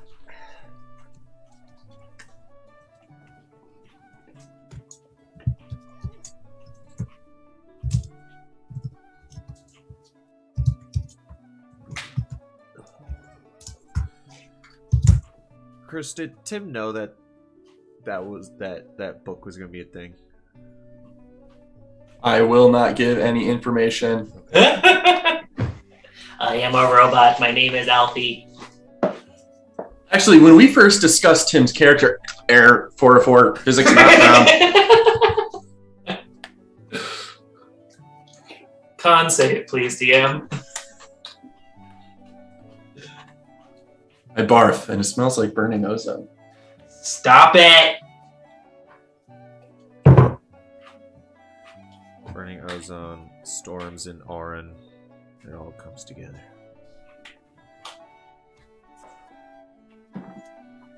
This is Midwater Part 2. What time did you guys have stuff today? Oh, the book should have been called The Storm Daddy.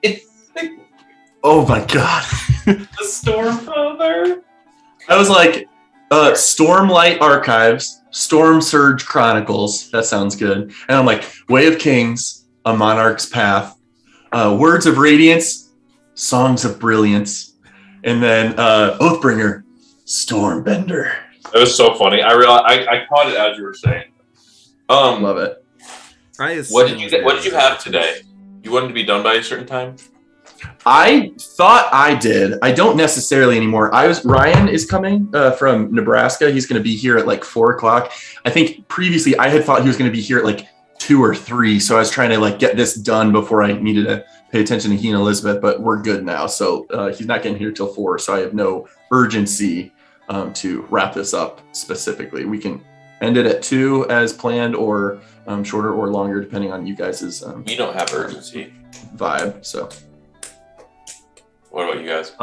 Also, very minor housekeeping detail that I suddenly feel compelled to do that I was not thinking about before. Just since these are technically on YouTube, I guess I just want to give a Griffin's Saddlebag a shout out because we've all been a fan of their items. And so like I used their artwork and items for inspiration, both just in my head and occasionally on a display in Roll20. So like the focus circlet is Griffin's Saddlebag. We're not giving free promotion out. If they want promotion, they will pay us for such. I just want to give appreciation. Should any person give a fuck about these videos? I'm just also, who the fuck are you watching these videos? There's people watching them. They have like 30 views on them. I don't know. They are averaging about 30 views right now. Also, there are no comments yet, but shout out get to this Cascadian brand. Farm. I'm gonna stop recording if you don't stop with this brand. Play. Ryan's calling on my Dangerous. iPhone. But yeah, I just literally wanted to be like, yo, this person does awesome art. I should say it out loud so I'm not like grubbing off their word. I don't think Griffin's Saddlebag is wanting for recognition. That's probably true. Thus the product placement arc begins. They're gonna call a creator like, hey, thanks for the shout out. Hey, we saw your. You want to collab? Oh. Artists are just like treated like dog shit is what I've come to learn in my past couple of years of following digital artists. So I'm just like, they deserve a shout out whenever I can. But anyway, you guys all are able to exit Ensorcelment and make your way to that alley where the grate was, if you want. Great. I guess quick See what you did there. Great. I guess quick group check-in. Plan is we're heading down to the sewer to start a bit of pursuit. I actually think I have the means to maybe more precisely locate the vials, our quarry. We can do that. So I figure we make our way down there, and who knows what it looks like down there. Oh, before leaving Castle and Cask, or at some point for lunch, I will ask, what's his name? Krell? Krell, the turtle. Krell. I'll just ask very quickly. We need to roll for this. Just like ask, like, has he seen Gallus? If he hasn't, let him know that we'll be out doing a bit of work today. He will just say, yeah, I saw him leave super early this morning before you guys were up. I think before Telperion got back from training, and just had stuff to do throughout the day. So I'll let him know you guys stopped by. We're out doing some work for Mr. Lavorde and Sorcelment. Shut the door. I want to let him hear out. It's very brief. We'll see him at a later time. Perfect. Random question. Did we ever figure out how Gallus and the Queen are friends? We did not. That's something I definitely want to ask about too. I'm assuming that one of the last things that the Queen said was that she'd check in with us after a few days of their own. She said, if you'll give me a day or two, I should reach out soon with word of, how we've processed your quest, how we've evaluated resources and determined a way to help. What? I pushed the grate. So you guys made that request, that audience with the Queen at the end of the day on the 28th. Then you spent all of the 29th yesterday for Fredas, and now it is noon on Lordas. So really, if she thought a day or two, there might be news that comes today or in the near future. And we are at the grate.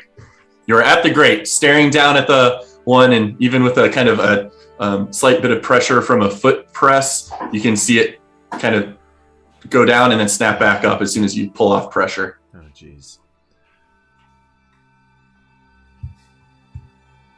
Any volunteers? Sure. I'll push down. It is, I should say, it's fairly wide in circumference, or rather, it's a moon, or I'm sorry, it's a semicircle, half of a circle that depresses down into there. It's roughly the size that could fit Alfie if you want to bring Alfie down with you. Light. Also out of character, real quick, I want to set a precedent that we all can suspend a little bit of disbelief. Alfie's a part of your subclass, Roulette. So, like, Alfie, I want to be able to be with you guys all the time. Basically, I don't want to be like, oh, you're a ranger with a horse companion. Oh, sucks. They can never go up ladders or navigate the world around them. I want to make sure that Alfie can be with you. That's not a part of the challenge of the story that we're telling. So, can Alfie have if additional. Sure. Yeah. I mean, he could probably like retract and like get smaller or something. Could be a function that Roulette may have built into him. I just want to enforce the idea that immersion's great. Keep the details in there when appropriate, but we can also suspend disbelief every once in a while. Alfie can go with you guys. Ken? Oh, we just lost audio, I think. You go, Jerry. I was going to ask if Elfie can climb, but I think you were about to talk about Elfie there. Yeah, so like and you would have seen this specifically in the store. Like at the end, it looked like just like pointy spider legs, but at the end of it, there are like tiny claws that like expand into like I forget. Like there's a little machine you use, like you push the end of it, and like claws come out to do that. Like that's what happens. So Alfie can grab stuff. Yeah, I will say. I brought along Alfie specifically for some terrain testing, ladders specifically, and I will. I'll make sure I can instruct Alfie to climb down the ladder. Is there a ladder? In this, there is no ladder in this specific sewer entrance. It is essentially this depression. It looks like, and it's a dry out right now. It looks like it is intended to direct rainfall down into rainfall or potentially sewage or otherwise down into the sewers below the city, but it is, for all intents and purposes, a tunnel/slide. I'll grab a copper piece, cast light on it, and drop it down to see the trajectory of it. Yeah, mark off 1 copper because that's super valuable. There was a rock right here. We could have used. So similarly to how you have experienced it before, you cast light on this copper piece and it glows with a very soft, brilliant magenta light. And then as you hold on to it, you can already see it slowly starting to gray as the seconds and seconds go by. But even before the minute is up, where it kind of turns full gray for the rest of the hour, you just drop it down there. You kind of hear the grind of copper just sliding along a stonework trajectory. So it quickly meets something to receive. It's not just a drop. That's a good question. So you drop it, and for like you hear it almost immediately in terms of it's roughly a 6 to 10 foot drop, directly vertical, and then it seems to slide and continue to grind against the stone as it slides down. So it's essentially vertical for 6 to 10 feet, and then it starts to slide at an angle to who knows where. But make a perception check as you're listening for kind of inputs from what this sound is making. Yeah. I'm gonna get a spear out of the satchel storing in the meantime. Okay, you have a spear. What does that Perception. look like? Do you have to like reach into like roulette and pull it out? I asked for a spear. Oh, I mean, I got my bag on. Like, you could just ask for quick consent to reach into my bag. I do. Henry Crabgrass says always. When I pull a spear out of the Mary Poppins bag. Yep. So Mary Poppins is out a spear. You are able to have that on your person now. Toby Rama, with your ears listening for the copper, as it grinds against the stonework and fades deeper and deeper, you do lose sound before you get any valuable information from its trajectory or path. I'll jump down first. It looks like we've got a bit of a ride ahead of us. I will gladly let you go first. Telperion, I guess this seems like a one-way trip, so I think we should give like 5 to 10 seconds in between each of us going through, just so we're not left behind or anything. But Telperion, right before you go through, I'll drop down some light so that you can at least track in the darkness in front of you. That coin I dropped it should shed light for another. I meant like as he's going down, so like yours is all the way at the bottom. But so I can water slide, but I can anticipate where the movements are. Yeah. So I'll pick up a stone and light it up with the sun dropper, and I will look at Telperion and I'll say 3, 2, 1, and I will drop it, and then I'm gonna go with my Telperion spear first a little bit, so it can like kind of help me catch myself. Okay. Is point down or is point up? Point up. Okay. Is there water going down it right now, or is it just? There is not. It is dry cobblestone street you guys are on. It doesn't seem to be damp. It rained here 2 days ago. Kind of when you were right before you arrived in Austenis. It rained that day on your travel. But it doesn't seem to be necessarily damp. It is fairly dry stonework inside. Telperion, do you want it to be a water slide? I mean, a little bit of sure. All right, let's try this out. No. When you're ready, I'm ready. I'm gonna spray you from behind on your back, and then the water will go with you. Okay, great. go. Geyser. No, hydro pump. Talk about immersion. Jealous from our hydro pump. Water gun, scald, and hydro pump maybe, or bubble beam or something. Splash, water gun, hydro pump. pump. Yeah. Amazing. Hydro pump. Oh my god. It almost catches you off guard how much recoil is on this thing, but as you aim it downward, a geyser of water just torrents out of that item you cast it from, and is now continuing to gush water down there. Hop down. You are able to hop down. You slide amongst the water, and the water is helpful because, especially with your plate armor, who knows? I was worried about that. Yeah. Especially, who knows what grinding of metal against stone would have caused in there? But the water helps lubricate the area and reduces friction. So you absolutely do. You drop about 10 feet, but then it starts to gradually swerve into like a hyperbolic shape, parabola shape, and it.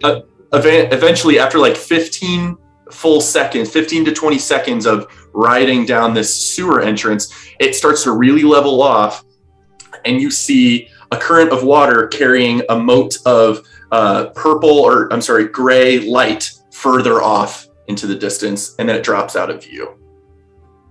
But you have now come to a stop within this sewer grate, the horizontal portion of it. It is maybe 5 feet in diameter and so height, so you could not fully stand up, but you could crouch or otherwise. I crouched, and then I want to keep walking to see where it fell. Is it like a cascading thing? Let me move you guys to 5 seconds later, someone else is there. yes. So you kind of emerge, the final 20 feet or so of this horizontal section of sewer pipe, or just it's a stonework construction, a groove in the earth that allows this to take place. It kind of comes to a hole in the wall of a giant sewer system, where now, as you guys, Telperion first, but as you kind of look down, a glowing gray light copper piece is just sitting at the bottom of a well of water down here, but you are able to, as you kind of proceed carefully out of this exit of this hole in the wall, you're able to, there's a raised level for you, but a raised stone platform walkway essentially on each side of a 10-foot drop where there's sewer water just running throughout the expansive space here. Has everyone played Twilight Princess? Yeah. It's like the Yes. underneath the castle. Yeah. Yes, totally like that. Okay.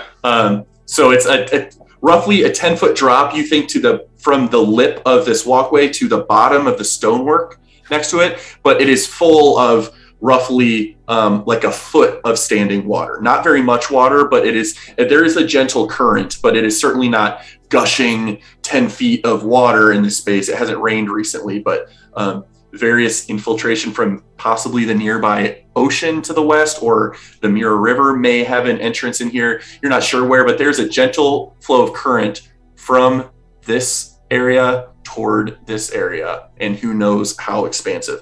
At a moment's notice, even with passive perception, you notice an echoing of gradually shifting water throughout a very massive space. So it indicates very quickly this is a large area you're within. Get out of the way. You're able to, and who hops down next? Just give me an order for how you guys go down, I guess. Roulette and compact mode, Alfie. Perfect. Like holding Alfie. No, he's rolling. I like put him down. I like I drop. It's done like it's like a boulder chute. Yeah, that's amazing. You hear the clang of metal, but you feel confident in his construction that he just kind of rolls down this chute, and without the friction that Telperion had, and it was less friction because of the water, but Alfie just keeps rolling and then comes to a slow halt, like almost right at the lip of this outer wall entrance. But then you're able to come down, and Tobirama and Jiri, however you order yourselves, but you are all able to enter this portion of the sewers. After you, Jiri. No, I'll go last. Wait, do you want it to be a water slide? Preferably not. Okay, you water slide me.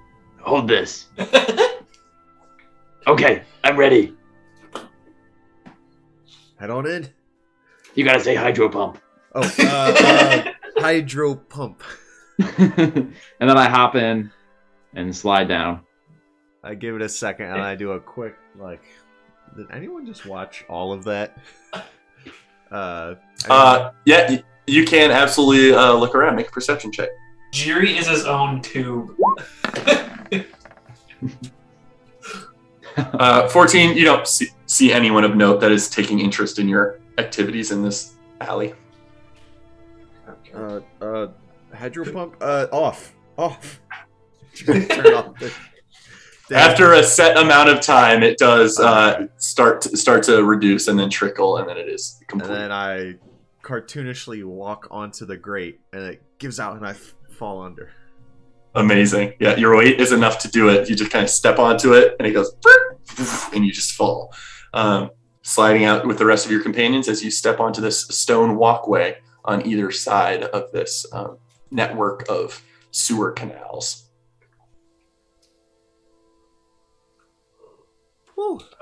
Toby, did you mention you might have a smarter, more effective way of tracking whatever we're looking for? Yes, I do think I have that. We could do it now. I would rather get a bit closer, or that is true. We don't really know how take a route before. Yeah, we don't know how far this is going.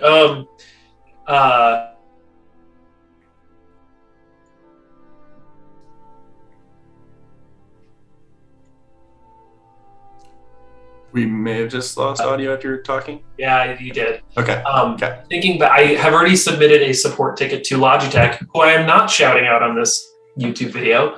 I just ditched my Logitech equipment. Suck it, Logitech. Shit, I was gonna say. Thinking back to yesterday with like a smear of dirt or like a footprint I saw, can I just look around real quick to see if there's an obvious way, like left or right outside of the exit to this water slide, which way to go? 100%. Make an investigation check. Also, this is why I switched from Logitech elsewhere. I want to hold these up because it's very exciting for me. This was my previous keyboard. Very, very wide. This is my current keyboard. Oh my god, it's so small. It's so little. It's so little. I might have a Logitech one. Is that a Bluetooth one? Yes. What's the brand? Artec. ARTECK. It's a keyboard mic Bluetooth combo. So just one USB dongle in the PC tower, and it is beautifully. It's like silent click and silent type. It's really, really nice. Nice. 21. Without water here, water may, when this place is flooded or very full of rainwater or otherwise, that might aid one's ability to see track marks, droplets of wet footprints, or even hear wet footprints across the area. When it's dry like this, it is very difficult to even get a sense of what stone looks dirtier than another, or the water echoes throughout the space, but you're not going to hear footsteps as well on this dry stone.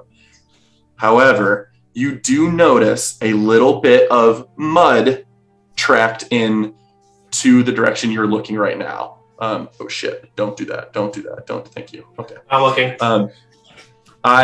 Right in front of you, you do notice, like on this side of the walkway, you notice slightly increased hints of, you don't get full footprints, but you get a little bit of mud that is tracked and dried on this side of the walkway rather than this side.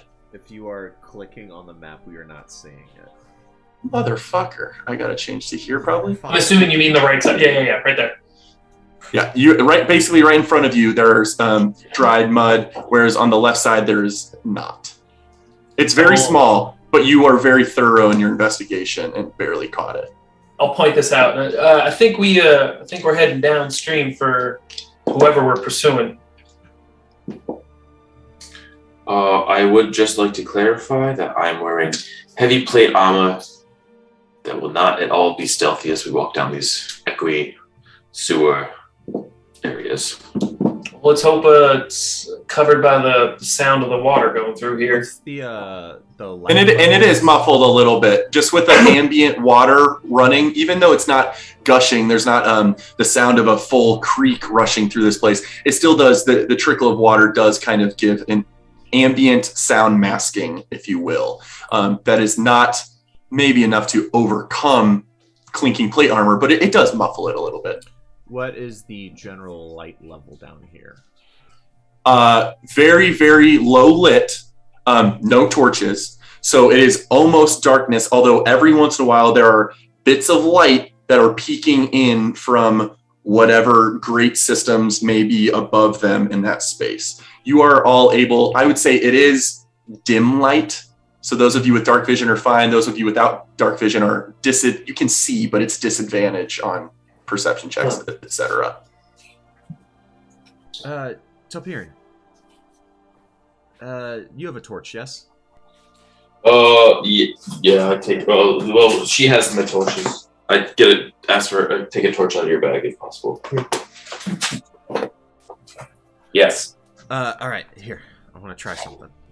I'm gonna set the torch on the ground. Yes. I'm gonna reach my pouch, grab out a little sack, and I'm gonna sprinkle a little circle. The torch is like laying on the ground flat, and then I'm doing like a little circle of ruby dust and like a circle like this. And just to confirm, sprinkling ruby dust out on the sewer stonework walkway. Yes. Where is it? It's a jarring sight to see a person just like dust this expensive, valuable dust. And then I'll say, Brissinger. And all of the ruby dust coalesces to the head of the torch, where normally you would light it, but now a flame erupts, a torch flame erupts, and it's a bit more red than the typical like orangey torchlight. I'll pick it up and say, all right, this is pretty cool. And I'll put my hand in it. And I just stand there with my hand. Put your hand on it. Not almost. I just like in the flame of it. Okay. You just stick your hand in it, and nothing happens. Just a red flame is flickering around your hand. But it does produce the desired torch effect, light-wise in the space. And then I'll reach out and poke Telpiran with it. And it, Ow. there's no Dude, heat yeah, from it. there is no heat. This is permanent. It's always on now. And now here's the cool thing. I'll take out a little cloth. No. I'll take out a little cloth and fasten it around the top of it, and as soon as you wrap the flaming cloth, it like smothers the light effect of the flame, and so that now there is no flame, no light. The light goes dim. And then I whip it off, and the flame is still there. Yes, it is. Toberian, this is for you. It's a torch that is always lit. If you want it to not be lit, just cover it. How'd you do that? Magic. Yeah. Magic. Wonderful. Thank you. I will use this to our aid. Excellent. Thank you so much. Yeah. And I'll levitate it out. Perfect. All reliable that. Sure. I want to let's do objects and tokens. Draw a circle. Make it red. This is you just literally picked another one of those spells that like I've never given a shit about before. Actually, let me do that. I truly only like thought about it when we first entered the elf temple and you like had the torch and levitated. I'm like, ooh, this could be cool. Okay, I think this should be. Well, let me double click it. Can you guys manipulate that and move that? No. But also, I might not be in the grabby. So to back, edit. I can't edit it. I wonder if I can only make those, but I can't give permission for you guys to move them. It's not on a I can draw a circle, I think. Well, yeah, I guess if you want to draw a circle, you guys, I want to just give you guys control of moving that. You can move it where you want. I think when we draw stuff, we don't get to move it though, as the player. Oh, really? You can't even move it? Oh, yeah. Okay, well, we'll just do this for now then. For right now, just picture the light 10 feet and 15 feet in front of us. That's true. We don't actually need to create it, I guess, but absolutely lights the space around you. And as you start to, hover it in directions, I will reveal more map content. In a related moment, I have come up with a decision. When I levitate something with my all reliable, we're going to call that Caer, Caer, which means 10 in Elvish, because it's 10, So using Caer, I levitate the torch. Beautiful. And then let's start. We wanted to start walking this way. Yes, sir. Then we want to probably try to be quiet. You can absolutely start walking that way. And yes, please, everyone make stealth checks if you're trying to move silently to not be heard by others down in this area. Give it a shot.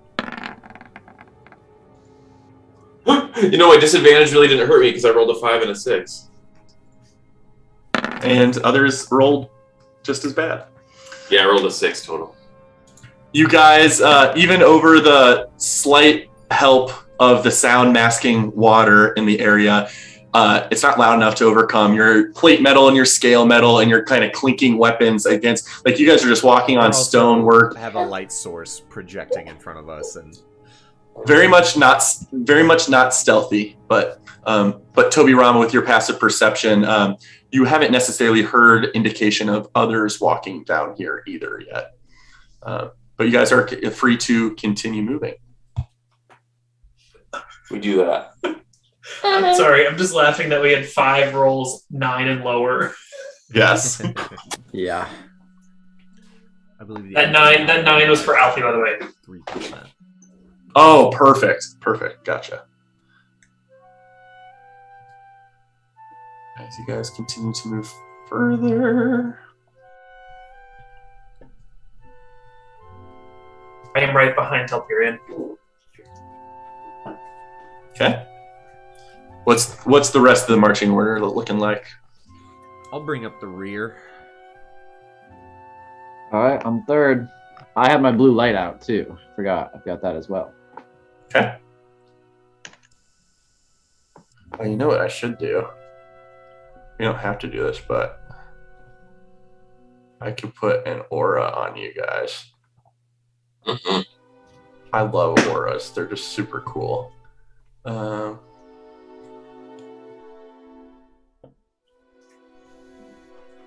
We'll do 20-foot radius for you. And for Jiri, we will do with the light stone. I think that's slightly less, but still, well, actually, it might be the same. Why does this still think it's aura? But you have a little bit of an extended range because of the torch hovering in front of you. But you guys essentially are walking with light permeating the space and making plenty of noise. Cool. You are all free to continue Plenty of walking through this situation. I think we only have the one way to go. Yep. You can keep kind of walking around that way. Is the water still like 1 foot deep everywhere? It is. You are noticing now, especially you with your kind of more mechanical engineering mind, there are varied heights throughout this area and areas that are kind of sectioned off indifferently. So there are some varying water levels, but primarily fairly low. Gotcha. Should we just continue heading? I'm gonna east, say, for the sake of this. Right. We're gonna head right. Right. You guys keep moving your characters, and I will keep kind of unveiling portions in front of you. Can I just like pause here and just do like a little look around to see if there's any clues? Just more of like not looking for I'm not trying to track the person. I'm just trying to like get a gauge of like is this space? Is there anything irregular in this space? Make a investigation check. Just kind of examining walls because this is more than perception. It's a little more intentional. So yeah, investigation. 17. You are noticing a lot of odd geometries in the place. You've never been in a sewer system, much less one of non-elves. So it's rough and messy and not very precise and refined, but it's functional. But there's odd jutting outs of stone wall work and just like I mentioned to Roulette, kind of the very stone floor baselines.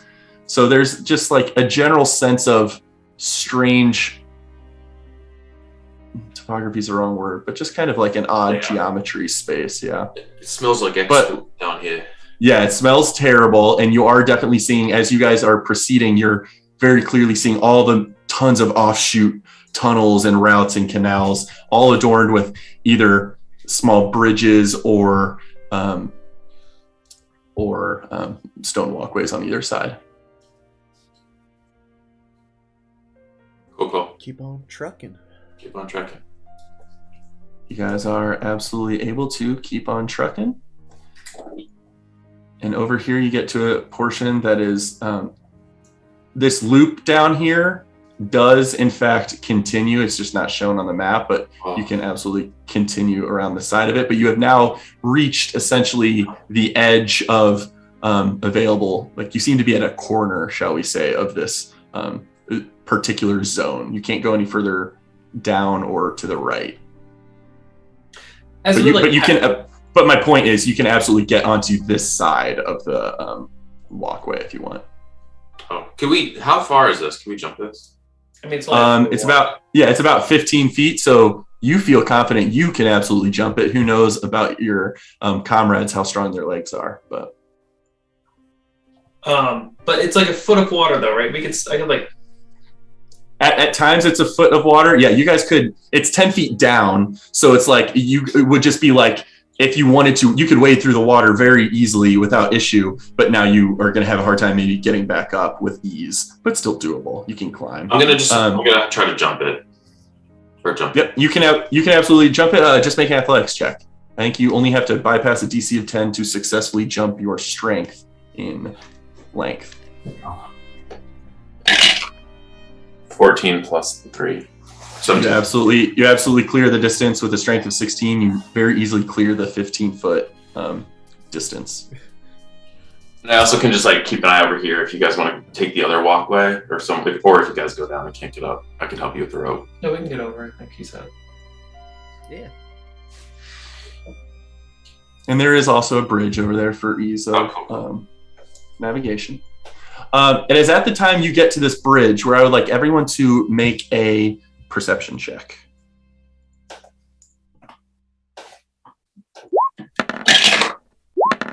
15. 15 is Roulette, Toby Rama, and Jiri perhaps are all just slightly too far back or otherwise paying attention to their footwork. Telperion being a little further ahead, you barely catch the sound of a clang of metal.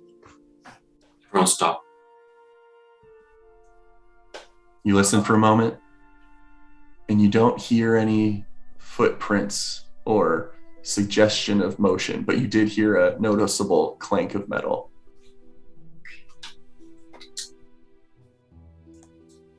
I heard something. Alfie hasn't learned how to perceive yet. I didn't build ears. I will, at this time, cast Locate Object, with the object in question being specifically an hourglass-shaped glass vial. One small thing of note, this is going to work to a degree, but because this spell requires you to be familiar with the object, I would like you to make a religion or general wisdom check to see if you can, per Jean's fairly descriptive explanation of the vials, it may give you enough information to go off of. So I'd like you to make a religion or wisdom check to see if you can force your magic to reach out to something you think you know what it looks like. You're just not physically familiar with it. They did successfully steal our like coin pouch, right? Yeah, Correct. So I could have done that, but I'm not hearing. Yeah, but that might not go in the same place. It does say alternatively the spell can locate the nearest object of a particular. Oh no, never mind. I thought it was of a familiar kind. Never mind.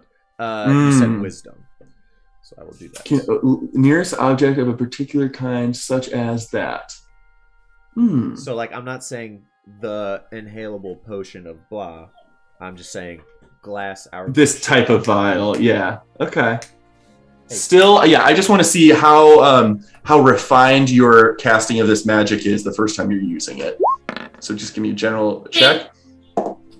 You reach out in your mind, you crystallize in your head where you think this is, and whether your magic failed you or you're outside a range that it would detect something, you can still maintain concentration on the spell, but you're kind of extending your kind of experience and your perception, and you do not currently notice any pings indicating a location of that which you seek. Yes, I will keep that up for the 10 minutes.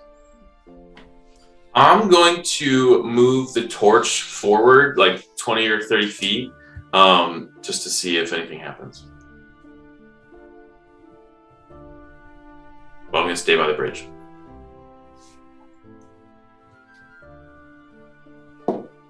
Okay. Torch is hovering out in front of you, illuminating more space. Pausing your breath to listen for anything. So far, still no sign of additional footprints or motion. Is anyone familiar with looking for traps? I mean, I can certainly take a look for anything that's mechanical that might get triggered by us walking over it. That's a good idea. Do that. You can make Roulette, you can make a general investigation check to start really carefully and thoroughly surveying your surroundings for any. Yep. Do we want to pick one single? Sorry, this was a character. That's fine. Do we want to pick a single side that we're staying on, or are we splitting up? Let's hug the inside. I'll hug the inside, and we'll shove Toby back. Yes. And I will step forward, and as I'm like approaching that corner, I will be keeping my eye out for traps. Okay. Make an investigation check. Harask. Taraps. 24 super high. You are surveying the stone, the kind of brick block stonework throughout this whole space. It's not brick, but like masonry units of block. Yeah. Concrete masonry units, CMU wall. But you guys are evaluating that. You're tracing your fingers along stuff. So far, you're not feeling any traps or seeing anything of concern, although you absolutely do during one specific footprint. As you place your foot down, it slides just a moment. And as you look down, there is somewhat fresh mud that you just stepped on, indicating that there has been some version of traffic down here.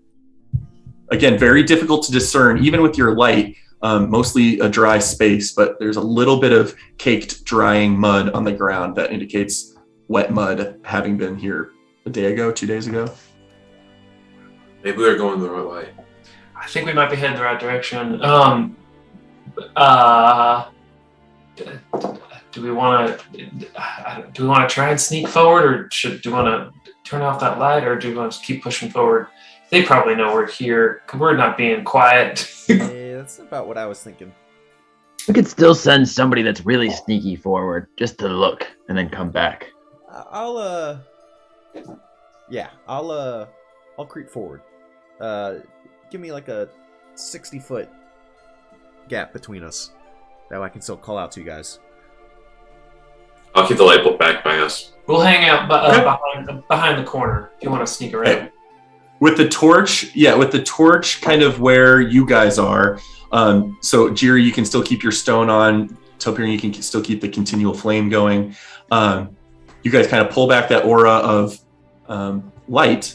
And so Tobirama, as you proceed here further, the space is very dark, but that is not an issue. You still are able to competently discern shapes and images in the darkness. You do find, even before we get to your stealth check, you do find this area that looks a little different than the rest of the sewers. There's a large wrought iron gate that kind of is preventing access to this area. There are very visibly further ahead additional grates and like built into the wall that must lead to additional entrances up above the situation. But noticeably where this water is, it starts to descend further into a deeper portion of this mountain that the city is built on. So it's definitely like, it seems, and you're noticing current kind of coming toward you from here. And so this seems to be one version, maybe there's multiple, you're not sure, but this seems to be one location where streams are converging and then proceeding down further into the earth. Okay. But this grate obscures your way forward unless you want to hop down and go under it, shall we say, because it does not block off any of the water flow. I'll peek back around and convey it to the group and say, got a bit of a gate in our way on this side, at least. Looks like across the way we can continue. So that information you got for free. So now also, would you like to see your stealth check to see how quiet that recon mission was / how quiet you're keeping your voice? As you step around to talk to your friends, you definitely feel like I'm keeping my footsteps quieter than some of the metal wearers, but they're still echoing in the space. And as you kind of turn the corner to head back to relay the information to your group, you hear the slight just from a sourceless origin. Sick. It seems to be like a deep, I can't replicate the sound very well, but it's a deep guttural hiss that kind of echoes in the space throughout the corridors. Wherever its origin is, it kind of seems omnipresent and definitely reacted to your what's it called?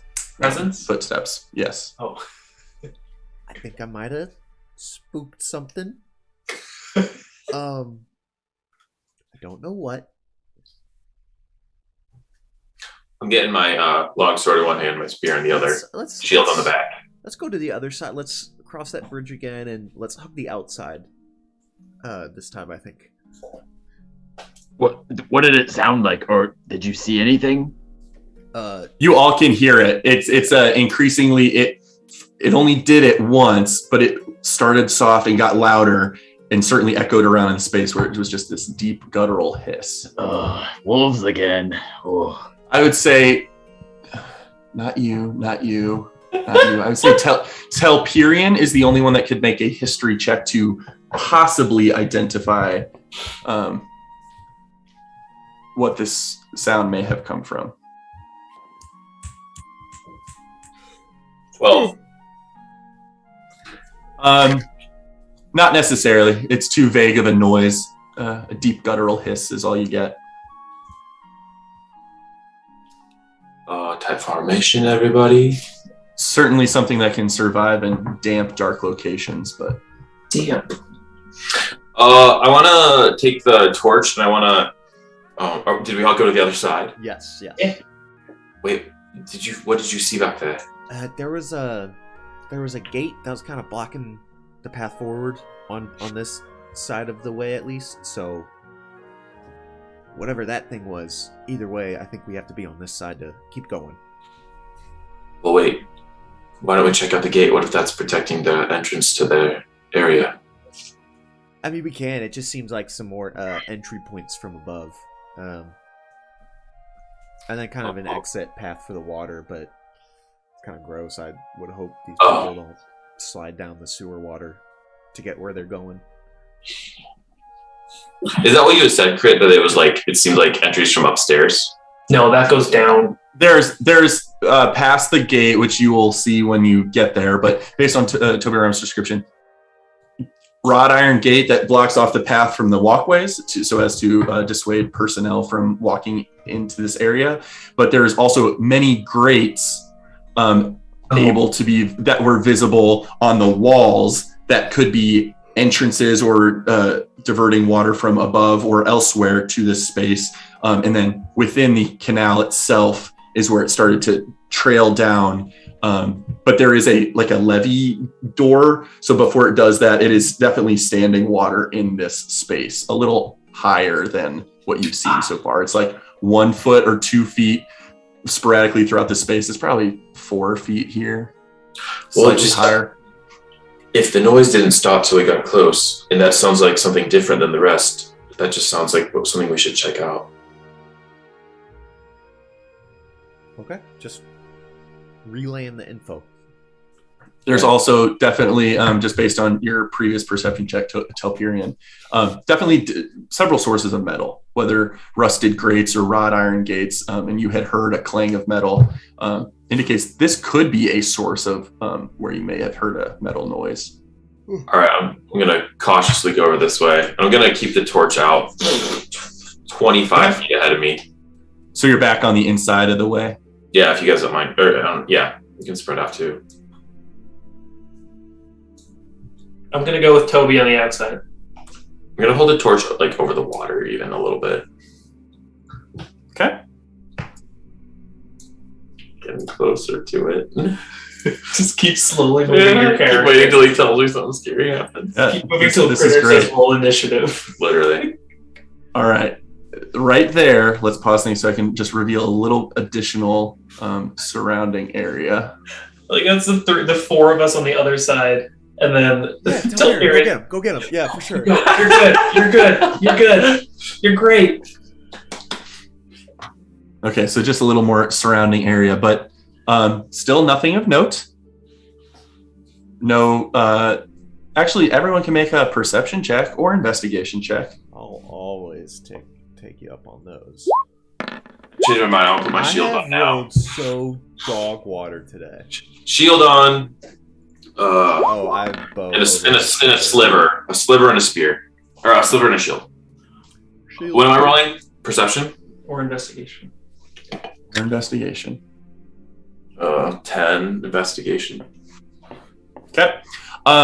Nothing necessarily of note. As you guys, there will be something for roulette, but as you guys kind of come to this area and start kind of getting nervous toward where sources of sound may have come from, You don't see anything or hear anything that indicates danger, but Roulette, from the opposite side, even at your distance, in your keen eyes, you are able to see that there is at this gate, there seems to be a piece of metal shoved into where a gate clasp is intended to be closed, kind of keeping that propped open, if you will. Oh. Barely. Very difficult to see this. It's essentially a shank of metal that is jammed up inside the latching mechanism for a gate to this door that can be accessed for those that have a key, or for whatever reason this has been kept open. Oh, it's like keeping it open so that the gate so that people could, yes, exactly. Telperion, I think there's a door on the other side. I doubt what he's talking about. You hear one more time, just sourceless in these echoing canals, a deep guttural hiss. I look at the door. What? And then, Nothing. so the door, you said there's metal. Is the metal, is that what's keeping it above water? Or is it, I need a little more I description. think it's a regular door. Okay. It's just a, so we've got our stone walkways. Yeah. A little bit below that is the water, which is higher level here in this kind of reservoir before it dumps down further into the earth. But then all the way level across the two walkways is this large metal gate that goes to the ceiling of the structure. And there is a door on that one side intended for access in and out for personnel that have the approved key or whatever. But there's a piece of metal shoved into it that could allow access to this area. I want to levitate the torch through the gate. You absolutely can do that, and it further illuminates the space within.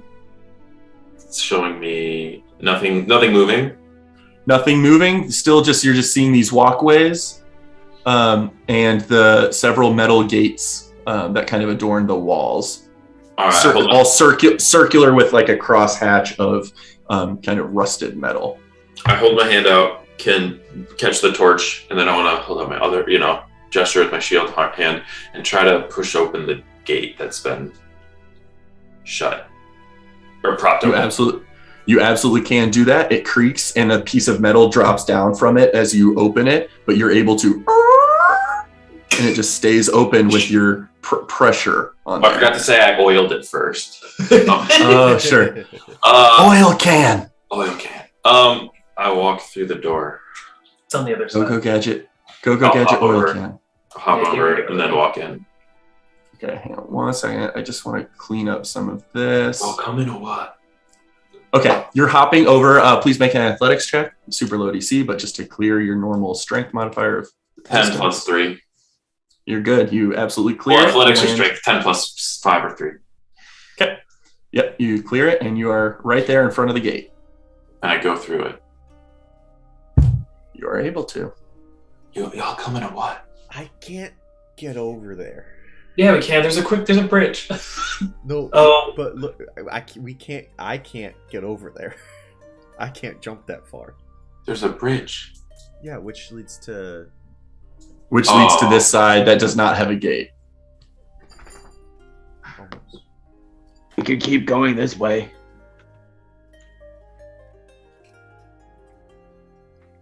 Okay, well, I'll just poke my head in and investigate, and I can. Do y'all want to come over here? You guys can climb. You can get in the water and climb up. Why don't Do we? you want to take a look inside first? Sure. I'll go in first. I'm just holding the torch at this point. Make sure you prop open the gate. I'm holding it open telekinetically, and then I'll prop it open with my spear. I do want to emphasize the fact that it is propped open successfully with your mage hand. There's not even 10 pounds of pressure required to hold it open, but the piece of jammed metal has fallen to the floor now. So I'll leave my spear in there instead. Okay, you can do that. And then I go and walk around. Okay, you can walk around, and you are able to see that there are multiple gates. Peek through them to Great. see how they go. You peek in, and even with your keen elvish eyes, it just goes further and then down and is difficult to see in. All three of them go down? Yes. Oh, great. I'll go back and I'll say it just all goes down, but it was propped open, so there must be something special about it. Telperion, what was the thing that was holding the gate open? I'll telekinesis a little piece of metal to me. Just a thin piece of partially kind of crinkled or crumpled sheet metal, like an index card. Can I have it? After I pass it to you. Yoink. Oh. Again. I have to go to the bathroom really bad. I do too, actually. Yay! Bio break!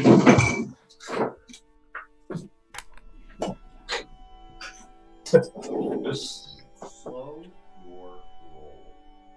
Yeah, slow your roll, dog.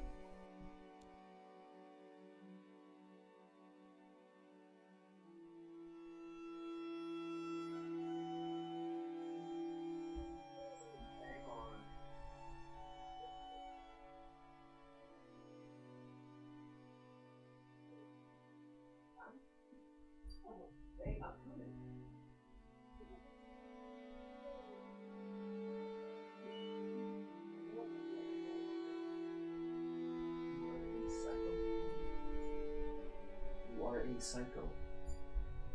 Hang on.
When we were doing Midwater, Mike and Steve, were you playing next to each other? Or how did you do that? Were you in different rooms?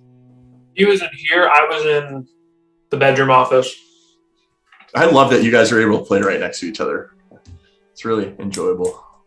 I literally just submitted a help desk ticket to Logitech to get a new camera. Because apparently the intermittent microphone thing is a known issue at Logitech.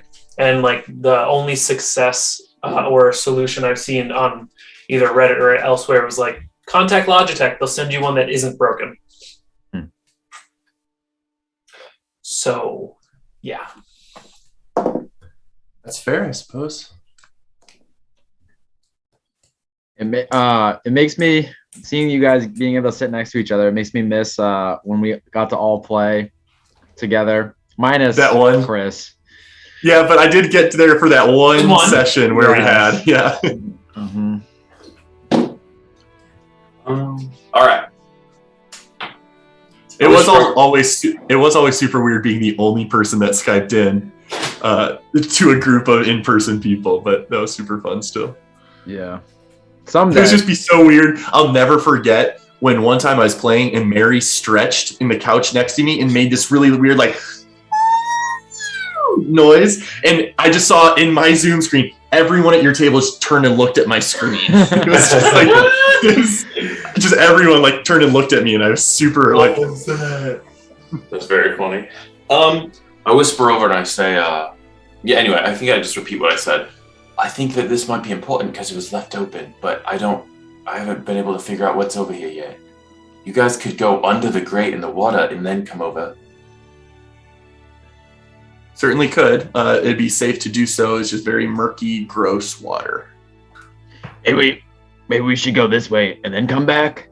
I don't know. Cool. If it keeps going down, like you said, we still don't even necessarily have a way back up to the street level. So I'd maybe like to explore a bit more, or Toby, have you? You seem awfully concentrated over there. Any luck with whatever arcane searching you're doing? Not yet. We haven't moved Really on been- that far. Yeah, it's probably been maybe 2 minutes because I know you kind of stealth forward for that mini recon since then. But yeah, it's been maybe 2 or 3 minutes since you started concentrating. So you got another several minutes. I said, Roland, actually, give me that piece of metal back. I also think, now that I'm thinking about it, if the way to go was down, I can't imagine it goes down too terribly far. So I think more likely it's further horizontally. Also, Toby Rama, are you wearing the focus circlet? Yes, and I don't remember what that did, but So it's just, and you're attuned to it now because you spent time with it. So what it essentially does, and I haven't built the item yet, but it is from Griffin's Saddlebag. It is a thin, like kind of silver wireframe circlet that kind of goes around your head, and it's got a ruby, a very small ruby affixed to both temples built into the framework of this circlet, and then one on the forehead. And noticeably, having cast, I believe, second locate object is a second level spell, the 2 temple rubies are very subtly glowing brighter red than the middle one. And so essentially what the focus circlet does is it enhances your ability to maintain concentration dependent on the level of the spell that was cast. Cool. So it gives, in this case, for a second level spell, it gives you +2 to all concentration checks to maintain the spell. Toby, crouch down real quick. All right, and then Jerry steps over him. Jesus. Amazing. Did you give me the metal? Yeah, I'll toss it back to you. I use Kair to bring the metal back, and then I switch the metal and the spear, so it might not be so obvious that we tinkered here. Sure. You can absolutely do that. Make a sleight of hand check to try and dexterously jam the thing with a small piece of metal.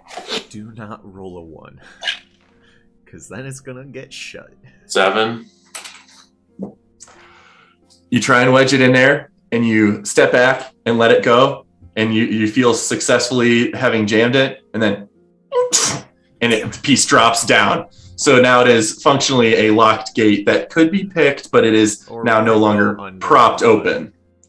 Yes, you could go under or pick your way in, but it is still available for you to explore. But yeah, it's just no longer propped strong. open, that's all.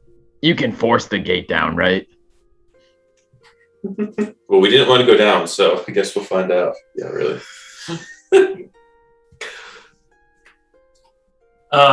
As we peek around this next corner to the north, what do we see? Further sewer canal system. Oh, Jesus. I'm not getting frustrated. I'm 174 your elf. I can be patient. I'll hop over to join the Frans. Wait, this is Same distance, yeah. Just make an athletics check just to see. Because lower than a 10, and lower than a 10, you can't make that jump. But yeah, you're very competently making these jumps. Oh. And then Toby Rama looks like Toby he's has going run away. further. I'm just gonna keep moving until something happens. I know. I'm starting to just like, all right. We gotta find something.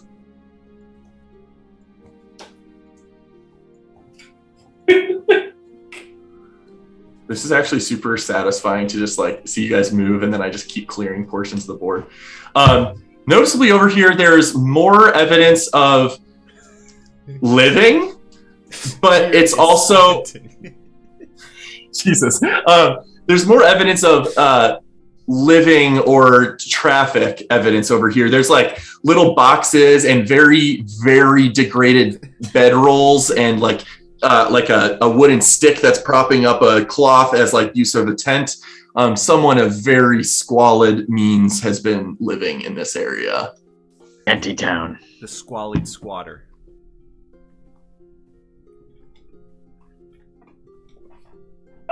North wall.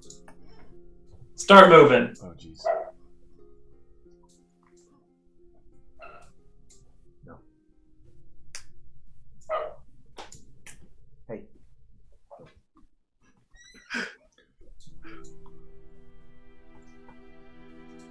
Where are we going? Continue. Yeah, it's in the north wall.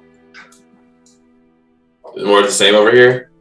Yep, more of the same, although up there at the very top, it just continues into a further network of canals up where whatever those green things are on the map, but it just continues indiscriminately farther. All right, let's give that gate a try. And now that we've done that, I'm just going to go ahead and do a little bit of this. As you guys continue to explore and essentially have revealed most of the map at this point. Oh, if we use the bridges correctly, we'll get to here. Oh yeah. Very true. 2 more times in all of your walking, you hear that deep guttural hiss from an unknown any idea source. where it's coming from or no? Still... Even with an incredibly high perception or intellectual ability to suss it out, just the echo in here it's misleading. It's not like next to you. It's not down the left. It could be coming from the right. Sound is being thrown in chaotic patterns down here. I really don't relish getting into this water. But as you guys kind of approach this gate that is now shut and last shut, I would like everyone to make a perception check. 12.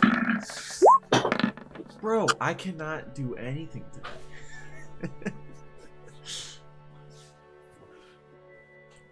One of you had it. Oh shit! My thing's on the wrong thing.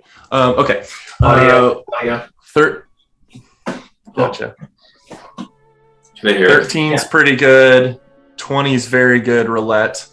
As you guys are approaching this gate, you hear from roughly past this gate, and the only reason you're able to hear seemingly a source of this sound is because it's kind of in front of you. There's not a lot of room for this to be tossed and thrown throughout the space.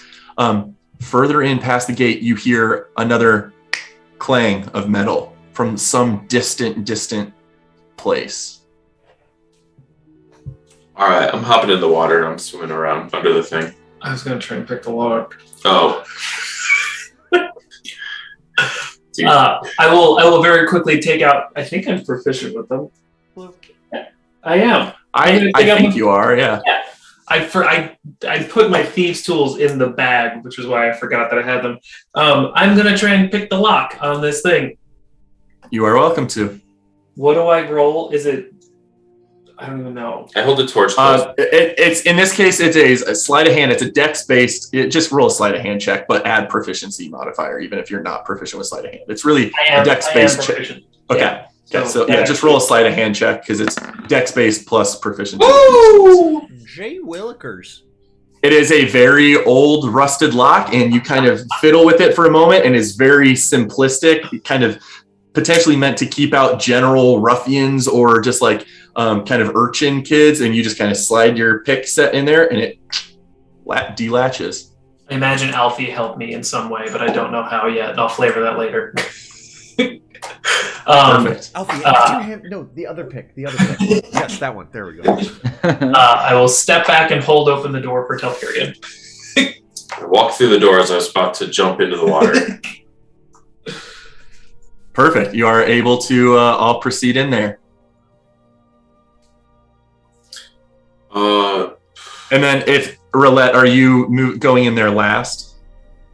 Yes, because I will hold it open for Alfie to step through, and then I will go last. I'll put So my if you spear kind in there again. of rolls and or skitters in, and you can go last. Are you going to keep it propped open or let it shut behind you? Yes, I mean if it shuts. Well, I also guess the padlock, even if it shuts now and latches closed, the padlock is ajar since you picked it, so it's actually a non-issue. But I will let it shut. I will not relock the padlock though. okay. Do any of these Go look ahead like they... and go ahead and move yourself inside real quick. Oh, jeez. Why is that a thing? Well, as soon as Alfie, and we should actually, I should, that's on me, that's my job. I should make a thing for Alfie, a token, so that you can control him. He's part of me right now, so yeah. Yeah. Well, as soon as you figure we're very safe, the padlock's open, we're not going to get locked in here, you let the door kind of automatically close behind you, and bang! As it latches closes, you definitely distinctly hear that noise. Telperion is exactly what you heard previously, that clink of metal. Was this gate being closed after having been open, and that clang of metal you hear once more, and then you do hear motion in the water. In between? Sounds of something heavy moving in water appears as, and now I gotta take 2 seconds before you guys say, I react in this way. I just gotta make some stuff visible. Gelatinous cube rises. I'm glad Telperion didn't go swimming. A massive 10-foot long alligator starts making its way into where it heard that noise come from. So as you guys hear this guttural sound and Roulette, you look over your shoulder, you see the form of this thing just as it's turning this corner and hissing at you. And as it grows in guttural and starts to move, you notice 3 other shifts in the water terrain as a baby alligator over here, and 2 more baby alligators hiding within this space. I feel bad. I didn't want to. I didn't know you could pick rocks. But so now these 3 small, normal-sized alligators, they're not baby, they're just normal-sized alligators compared to this massive, giant alligator, starts to come toward you with intent to potentially defend its territory or what have you. So you guys can either make some very quick decisions or we'll roll initiative as these things try and slip under the gate and aggress toward you. Quick terrain question. How far from like the lip of the walkway to the top of the water? This water is noticeably higher. I would say there's a 3-foot gap between the surface of the water to the top of the walkway. Okay. Those little ones might have a hard time with it. That big one could probably make that lip. Well, the point is to go down. Why don't we just pick one of these and go? Jerry, you can float. You want to hurry and go first? Well, which one are we going down? You look. Let's all look. Let's all look down one real quick and yell and decide. As you try and run to them to see where it goes, very firmly affixed to the wall. This one that Jerry's at. Okay, that one's good. Jerry's is firmly affixed to the wall? Yes. Oh, I yank at mine. Oh, you ain't good. And I pull and push after we learned the lesson of the great. You guys pull and push, learning the lesson of the great. Jerry's is fixed. Telperion's is fixed. Toby Rama, you go to reach for yours and your hands pass right through it. Oh, this is the one. It's not a real grate. Look. Let's go. I'm just gonna go and hop down. I don't care. I'm gonna lead with a. Are you gonna lead? I'm gonna lead with a dive. Okay. So as these, I'm gonna move our creatures here for a moment. As you guys start to clamor for which gate to go. These alligators are definitely aggressing toward you, trying to maybe climb up the sides. You guys all absolutely have a round to essentially escape down this grate if you wish. If you do not, they may be within range to assault you. I want to escape. Okay, Toby, you dive down. Jiri, you dive down. Telperion, you dive down. Roulette and Alfie? Oh, we're going. The thing that they're going through is It's probably raised a foot off the ground, so you may have to help. No, he can step through and then like go. That's true. Mode. Yeah, he'll be fine. That's 100% true. Okay, Just like so he's able to crest, and then there's this bowling ball rolling down behind some of your party, and then you follow Alfie. Yes. Yeah. Okay. And for the last bit of it, I'm still concentrating on locate object as we finish sliding down. And as you guys, and if you scroll out a little bit on the bottom left hand of this map, as you guys slide down this additional sewer tunnel slide covered by some false illusory form of a grate, you guys enter this pathway, and Toby Rama, you get a blip on your radar from somewhere farther in this cavern system, wherever you're about to exit from, of 2 sources of this thing you tried to extend your concentration to. You get 2 blips on your radar. Map, by the way. That's okay. I purposefully put nothing on this that I will continue to flesh out, but it is a series of wooden walls and stuff. But should you proceed in even a couple feet, you're gonna start learning what this is. But you have successfully made it out of the grasp of the alligators, who will not pursue you down that tunnel. Sure. I think that's where we'll pick up next time.